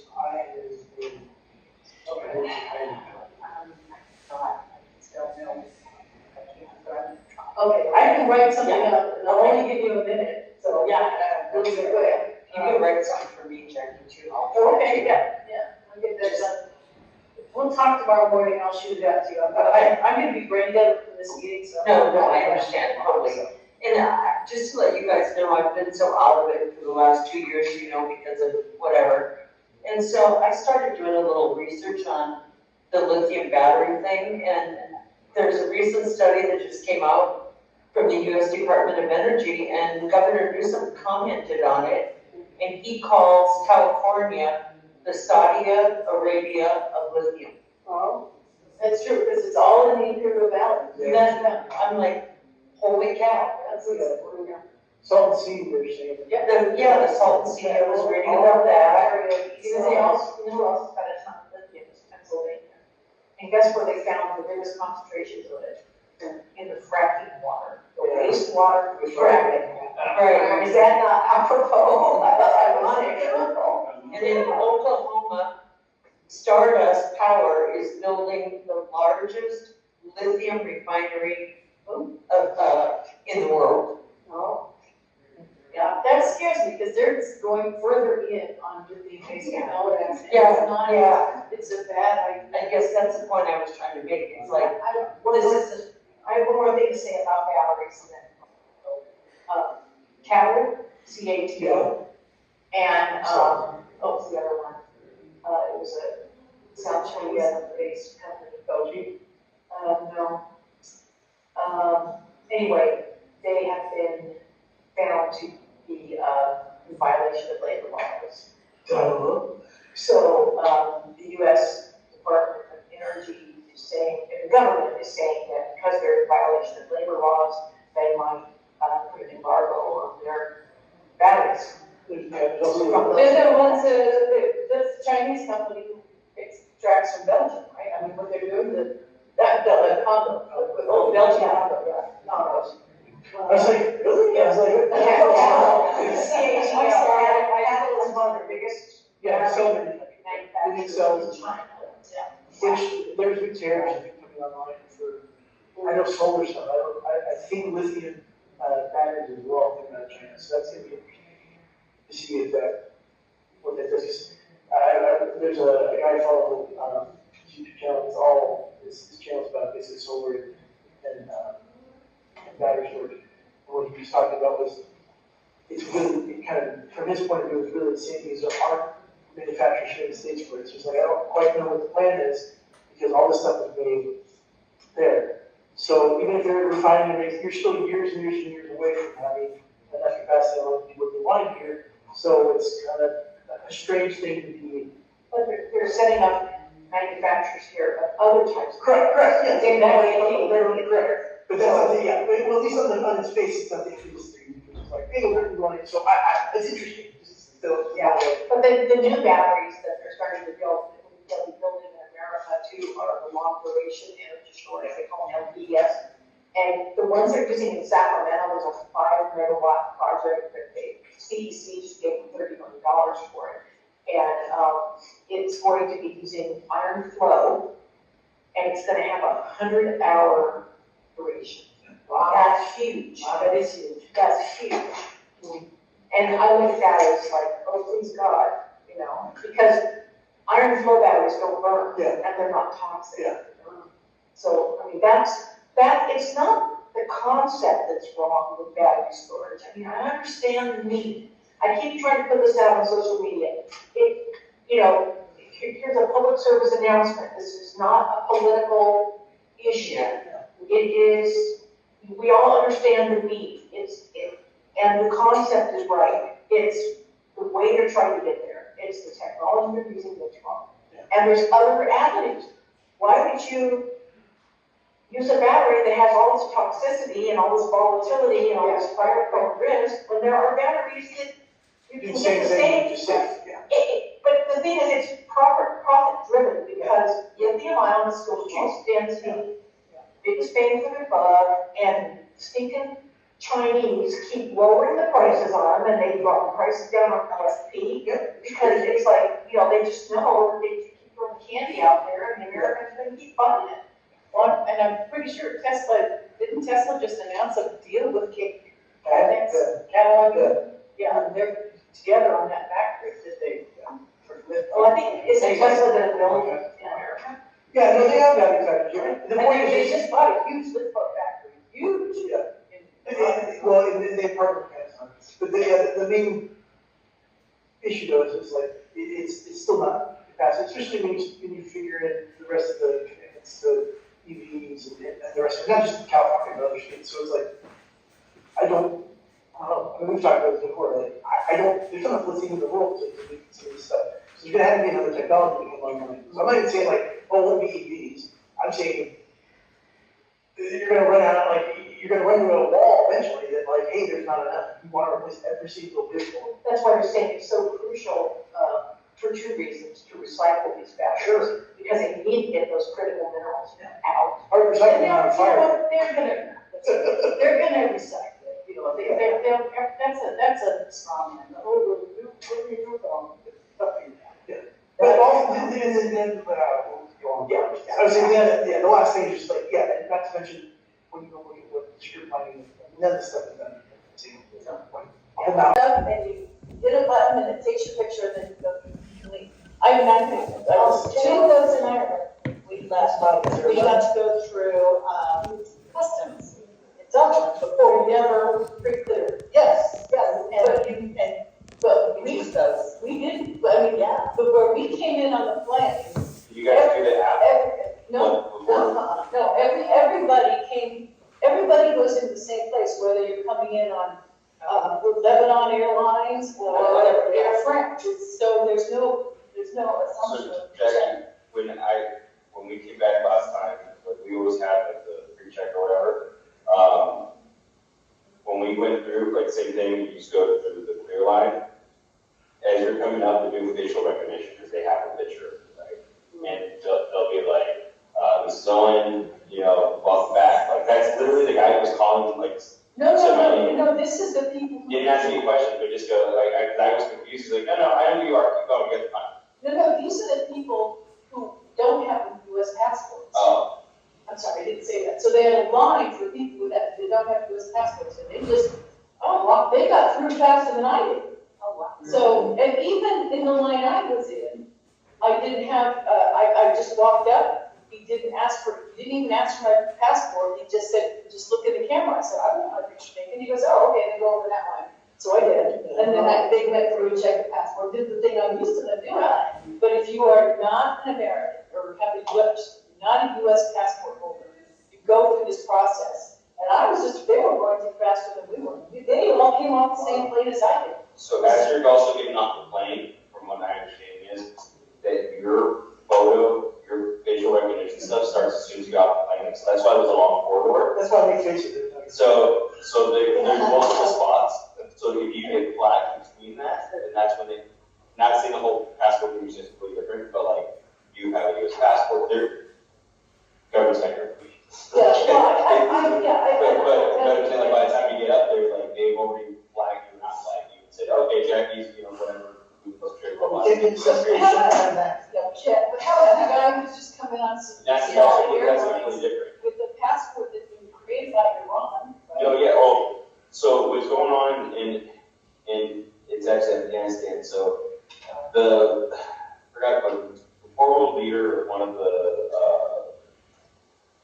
Taliban is now the minister of, he is, no, Jeremiah, you were 100% right. So he issues the passports to all these people giving new names or whatever. It's a whole thing that's done like a cash thing. We had a class that was explaining to it, but basically, People give me identity. I want you to be my foot soldier. I'm going to issue you a passport this week right now, and that passport is not a false document. No, it's a legit passport, yeah. Issued by the country, yeah. And you can now travel, no You can problem. have an LAX and walk Fly right from Kabul to London, and then you never go through customs again because you don't leave where you came We're on into tactical London. alerts. We started Saturday through this week. All of the whole department. Mostly for October 7th. For today. So, but I mean, like, it's something that we get briefed on a lot, and there's a lot of things going on with an insecure border. Like, it's not. Well, this is another example. I just was shocked that they were, Yeah. they don't even ask you for a passport. They're assuming that whatever your country came from, checked your passport, but many countries don't. Especially if they want to, right? I mean, You're not checking the actual southern border with this one shitty. Yeah, and that's exactly. if you're gonna money, get on the plane. That's exactly right. And the only reason the airlines check is because they want to make sure you're not going to blow their plane up and make them liable. They get money for tickets. Yeah, exactly. Did you pay So that was my comment. I just a whole new way. 2 weeks ago, that's how it was. My customer comments, I'm no longer flying, we're going out of country. I guess we have a special meeting for those 4 days that I worked at election. Well, it won't be that. It won't, my guess is it'll be post-election, but before the next, before the 15th. Okay, so then they had those, thing with the public health, throughout the at-home food business with my friend. I just saw that. And then because he has to stand on there, but they prepare the food at home, so it's all been passed begins November 1st. He said about, and then all approved by the supervisors. So and so they're coming because it says, even food court vendors, they said they have family or stuff like that, business support, they were all in favor of vending on the streets. And then he talked about the short-term rentals, which I was looking at, was by neighbors, sometimes the parties, and said goes in effect today. If you're renting about 30 days or less to platforms like Expedia, you log those in, and I didn't realize that they had to pay an annual fee of $914. That's the only reason I put it. It's the money, I know. Yeah. I can't tell them that, I mean, it's, and then the other one was, they came up with the LA County Public Health talking about the new rental housing inspection program. Now they want to be sure that the health and safety of the residents living on those properties are met. So, all these new things that are coming out, there's approved by the LA County Board Chair, they didn't see for that. It's all meetings, it's not going to happen anyway. So, Let's just leave. but there's, yeah, they'll be money. That's okay. Oh, yeah, that's okay, you're right. Not anything else, okay. That was it. All right, I guess we'll go back up to, David Kester. So we have had an approved site plan and subdivision plan before that. We submitted the letter of support based on a Western design. Then we got an email on Thursday, or it was Wednesday, that said they wanted to change the design and construct a Spanish Mission style project. And asked me what the opinion of that would be. With the guy that seems to, is that what it's applied, or would we? Or I just thought you asked us what we thought of it. Or, I took it as like, I thought he mentioned that he was curious whether the Spanish Mission style would. yeah, he says, he would argue that nothing is more California frontier than an old Spanish mission or hacienda style building, and big heavy stick. Yeah. It looks like that was exactly what you did. So Jackie's the one on, Shore Highway in Crown Valley, is that the property you're talking about? No, there's nothing on the property now. It's like, They had requested a subdivision and then a church, which we supported. It was a Western design. Chris was still the president, I remember. And now they want to do a whole new design with what's called, the town I grew up in, you had everything's like this. It's called Spanish Colonial. It's not Western, and there's nothing like this except for one house that I'm aware of is anywhere in Acton. there's one in Shenandoah. Oh, that's right, that camp or something. Well, one, not a camp, it's I didn't think the camp. The camp is there too, but I've seen the residential recovery thing, the guys in the scope. Oh. That house looks. Yes, but you can build your house wherever you want. Correct. So, this is, I How'd you expense for the Catholic Church again to redesign? guess they have a lot more money than we thought they did, but, Okay. because I think the other one was a metal building, wasn't it? So- I remember part of it was, yes. So, just so everybody knows what we're talking about, because we love it, QA did, this is what they want to build. I can't. I would like to probably report back that, I'd like to see what the current design is. I have no idea. Oh, well, I have that somewhere. No, I don't know, have him. You know what, if it was a hacienda style addition, look, more like a ranch, like a hacienda style, then it would go But more, rather than like This this is is this is big, heavy thing. Yeah, that's the first thing I thought was Mission Center Parkway. It's hacienda style, like they did to. Yeah, big timbers and little. Red tile roof maybe. Well, the design, because I was on the council, you were on the council. Yes. I don't know if you were, but it was something we talked a lot about. Yes, we And, did. and people weren't too thrilled because it looked a little Western. But it looked Western enough that the community supported it. Here, I gotta go. Have them come. Okay. That way people can ask questions and, we don't do this over, back and forth. Yeah. Okay. That looks too Spanish. What do you mean? I mean, I will say that there is an architectural style called Spanish Colonial. And just go down to the city center and you know exactly what I'm talking about. And that is not Western. It is a whole different architectural style. Yeah, it is. Because, and the problem I have is that, we have the diner, remember the diner that wanted to come up? We said the diner cars, train cars up, big diner, there's near St. Gabriel. Right. They were going to call St. Gabriel Diner. We're like, this is great, just make the old Pullman car Western. No, we want the 50s with the neon and that was the design. And we said, we love this idea just because, it wasn't a Mexican place or a birthday place, it was something different, it was a restaurant. Just don't do it that way. And they said no. So if we say yes to one, I just think it'd be probably more, hopefully, a productive conversation. Yeah, that's. I agree. Okay, I'll make. Because I'll be honest, I can get to where the Western, that with more timbers or whatever. That's like a hacienda. That thing is. Has the roofs out front. Yeah. And it doesn't have that. It's slab. Yeah. Yeah. Well, here's the thing too, is like big, these big. That's kind of a hacienda. This one she's got, it's got the, what do they call that, pergola, it has a name. Yeah, An aisle or that whatever. kind of gives it that more ranch. I see one of those houses here. It doesn't have that. It's It's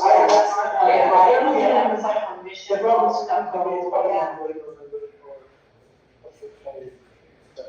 Yeah, well, I mean, Neither one of them. we're acting as fast as we can. Well, We're a hospital. This is how long? Oh, years. Years. That's what I mean. I remember talking about. This is like when I first. Well, I remember talking to Russ about this. That was 6 years. It's at least 8 years ago, I think. By the way, sometimes remind me to tell you the craziest story ever with Russ backpack. all the Catholic priests this year. Really bizarre. Super bizarre. I know Russ goes to St. Mary's. Yes, but it's a crazy story. So it was. I still think about this sometimes. I feel the weirdest things that happen. And good way, not weird, just like weird, like what the heck. Okay, election. Okay.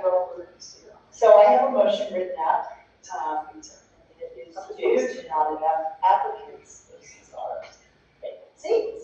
So, I move that we waive the election due to not enough applicants. Cabinet members. Okay? Thank you. I second. Give me a second. Any discussion? My discussion is, I'm just because I'm telling me my narrative, but yeah, sometimes bunch of stuff that stressed me out.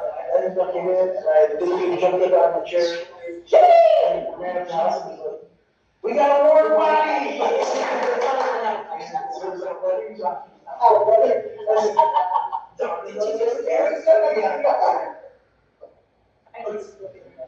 No, no worries. Okay, so, all in favor?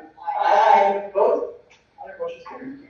Okay, then we will see, we can't actually see So all of this.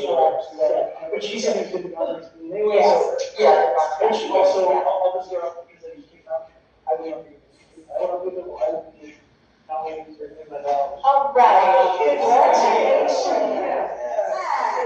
Yeah, Cool. yeah, congratulations. Wow. Yeah. How is that possible? Oh, I know. Either people really like Maui or actually like us.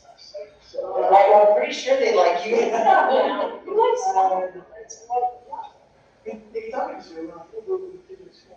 If only she's out of school and we're doing so. Yeah, so That's you.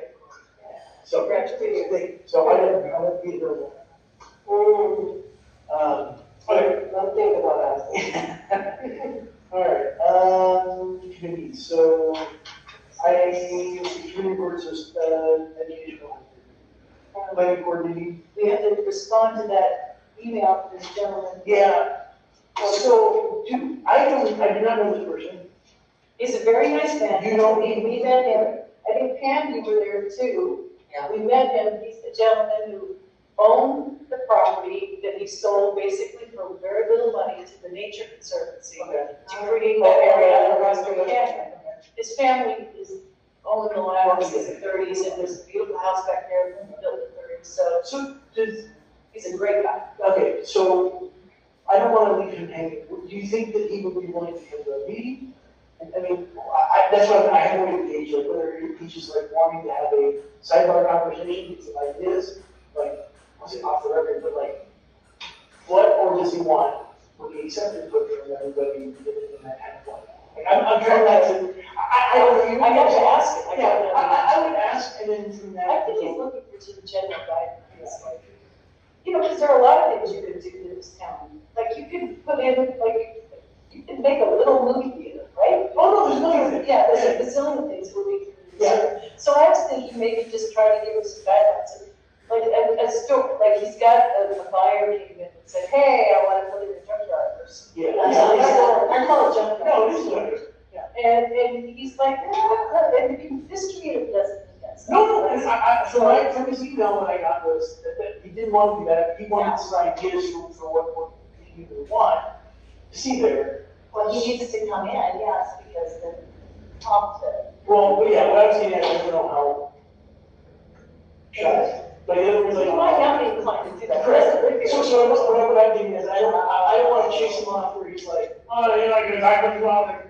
And I don't think it's the developer, it's just like, one thing is like, Then why don't we tell him something to the effect of, we will spend the next couple of meetings asking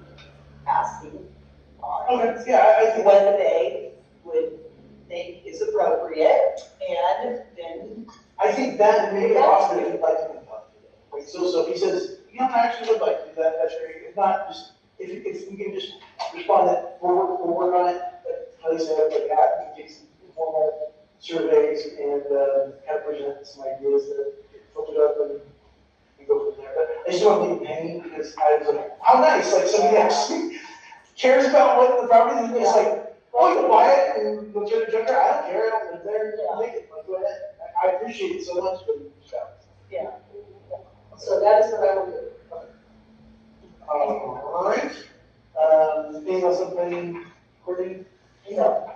ARTC? Yes, there's some things on ARTC.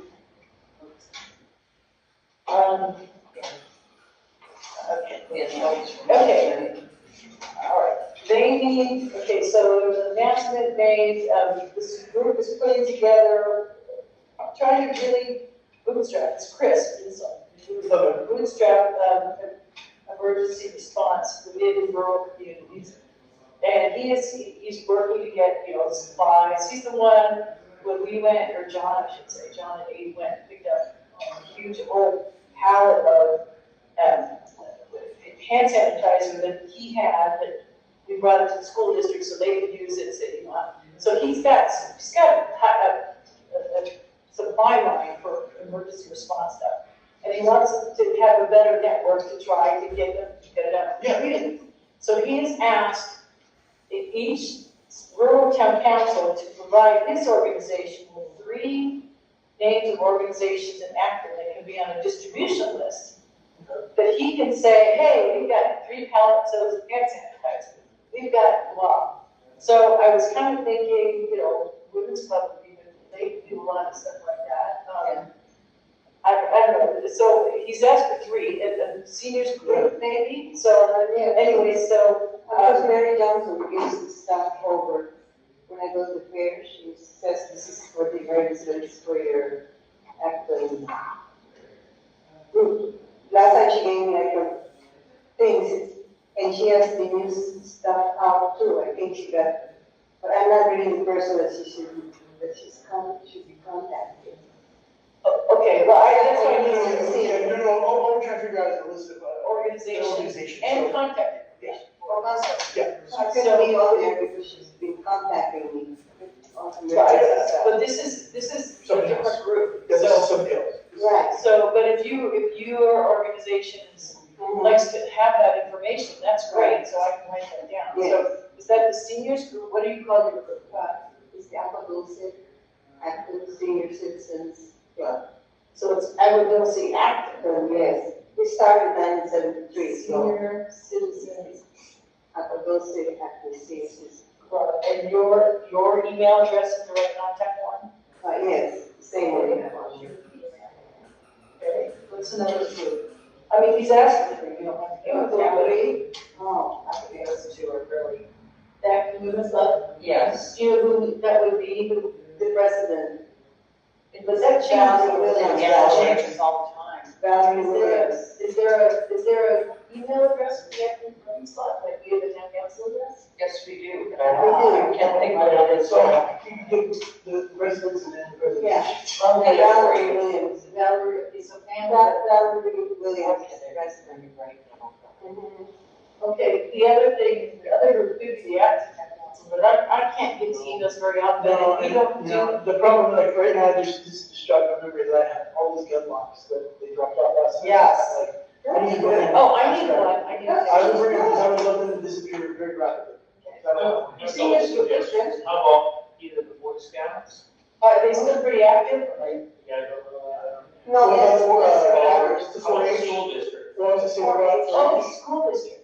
Okay, so I will write an email to the school district. Or 4-H, Yeah, it's good 4-H. 4-H, I have 3 question marks, Boy Scouts, school district, 4-H. Okay, that's all. Okay, and then the other thing is that, they did the art mural program, and they got 3 or 4 beautiful murals in Little Rock, and it's a grant funding, so they're looking for rural communities who are interested in having a mural program as well. And so, like a big water tank, say, for example, we could have the Ava water tank, or the Public Works water tank, or something like that. So if anybody is interested in that, Chris would love, it's done for this year, but they're going to be starting the next one up in spring, I guess, so putting names in it. I brought it up about 8 months ago. But, well, I mean, there's just so many things going on, but anyway, so that Water is, tank is available. Where? Yeah, I know. It's big. And it's out there on the hills. It is on the hill. There you go, Jackie. I qualify. All right, just put down finance ways meetings, man. I know nothing. Nothing? I have like a bunch of $50 checks. Or I guess The it's. copies are available. Yeah. Just so you guys know, I had chemo again on Friday. Yeah. As you can see, it's not bad chemo anymore. Right. So I shouldn't be missing any meetings. Yeah. No worries. So Yeah. I'm trying to get up to speed for the last Yeah. year that I've spent somewhere. Very good. Yeah. All right, community standards and quorum, I know we had something to do with that. Yeah. Trails and fire going last night. Oh, no, that's not true. Okay, so, and something came in on Energov for a site plan. I emailed you and asked if it was in your area, if there's a problem with like, this is, yeah, two weeks ago. You did reply. And you said, yeah, we should probably take a look at the site plan. Yeah, so I sent the request in and we got the site plan and I looked at it. Then I looked at the assessor map and there is a trail, a map trail through it and it's not shown on the site plan. So I immediately, I think I sent an email to you guys and or maybe, I don't remember. Anyway, I made notes for this meeting tonight, but I went in and talked to the sign planner. And the planner, and I copied Rob Edelman, who's the trail guy in Parks and Rec. Yeah, and so, Monday guy came back, he goes, nope, it hasn't been approved, I'll make sure the trail's on there. And then he turns to Rob and says, how big should the trail be? And I was like, wow, it's actually working, it's great. So Rob. Don't get too excited. I know, but it's. I was like, trails, oh, we don't even bother with those.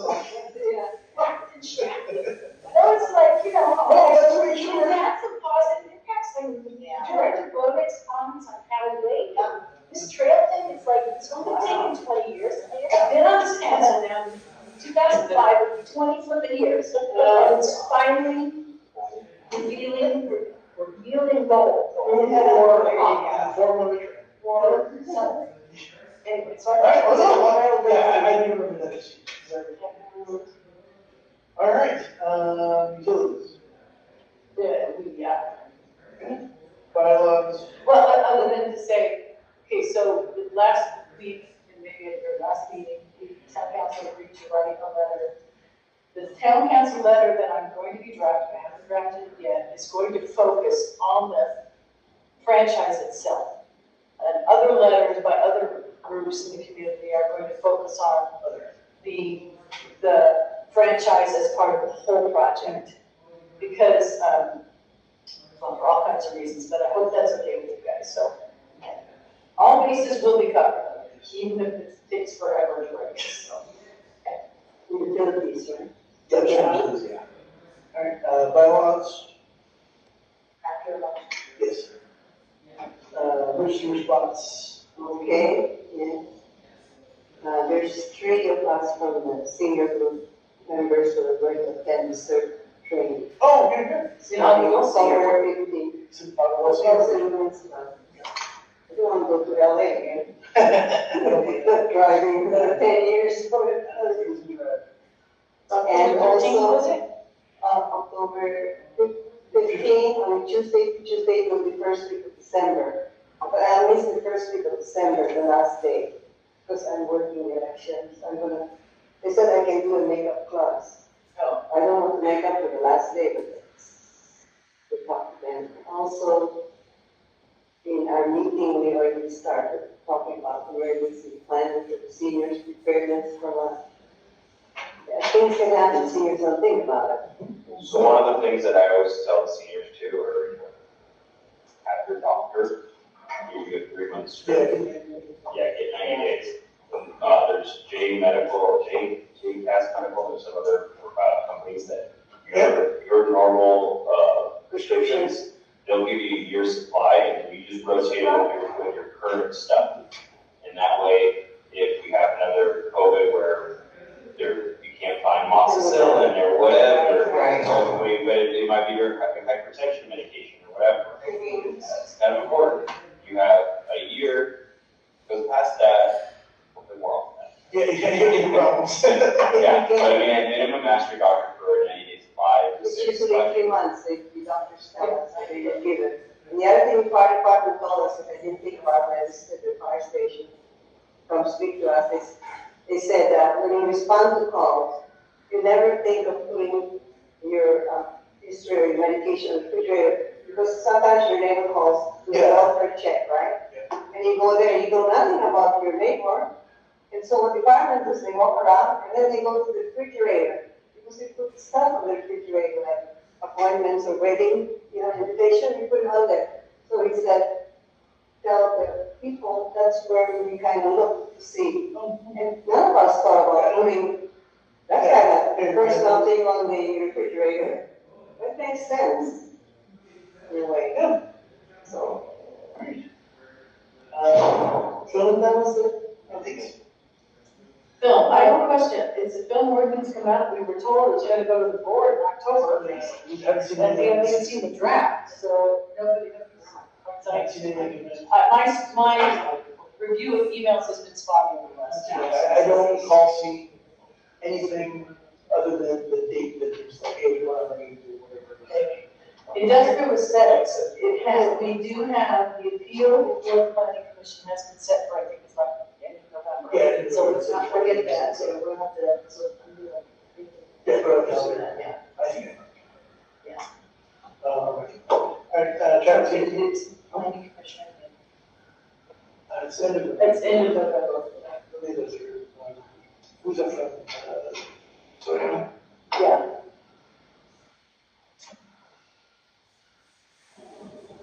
November 20th.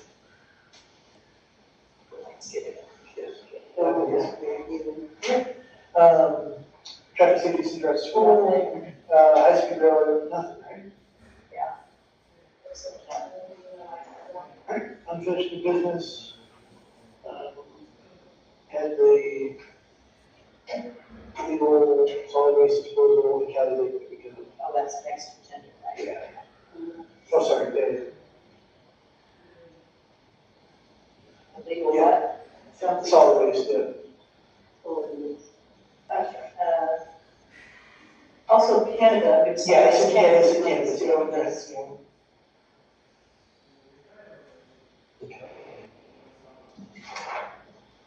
and with that, we'll adjourn.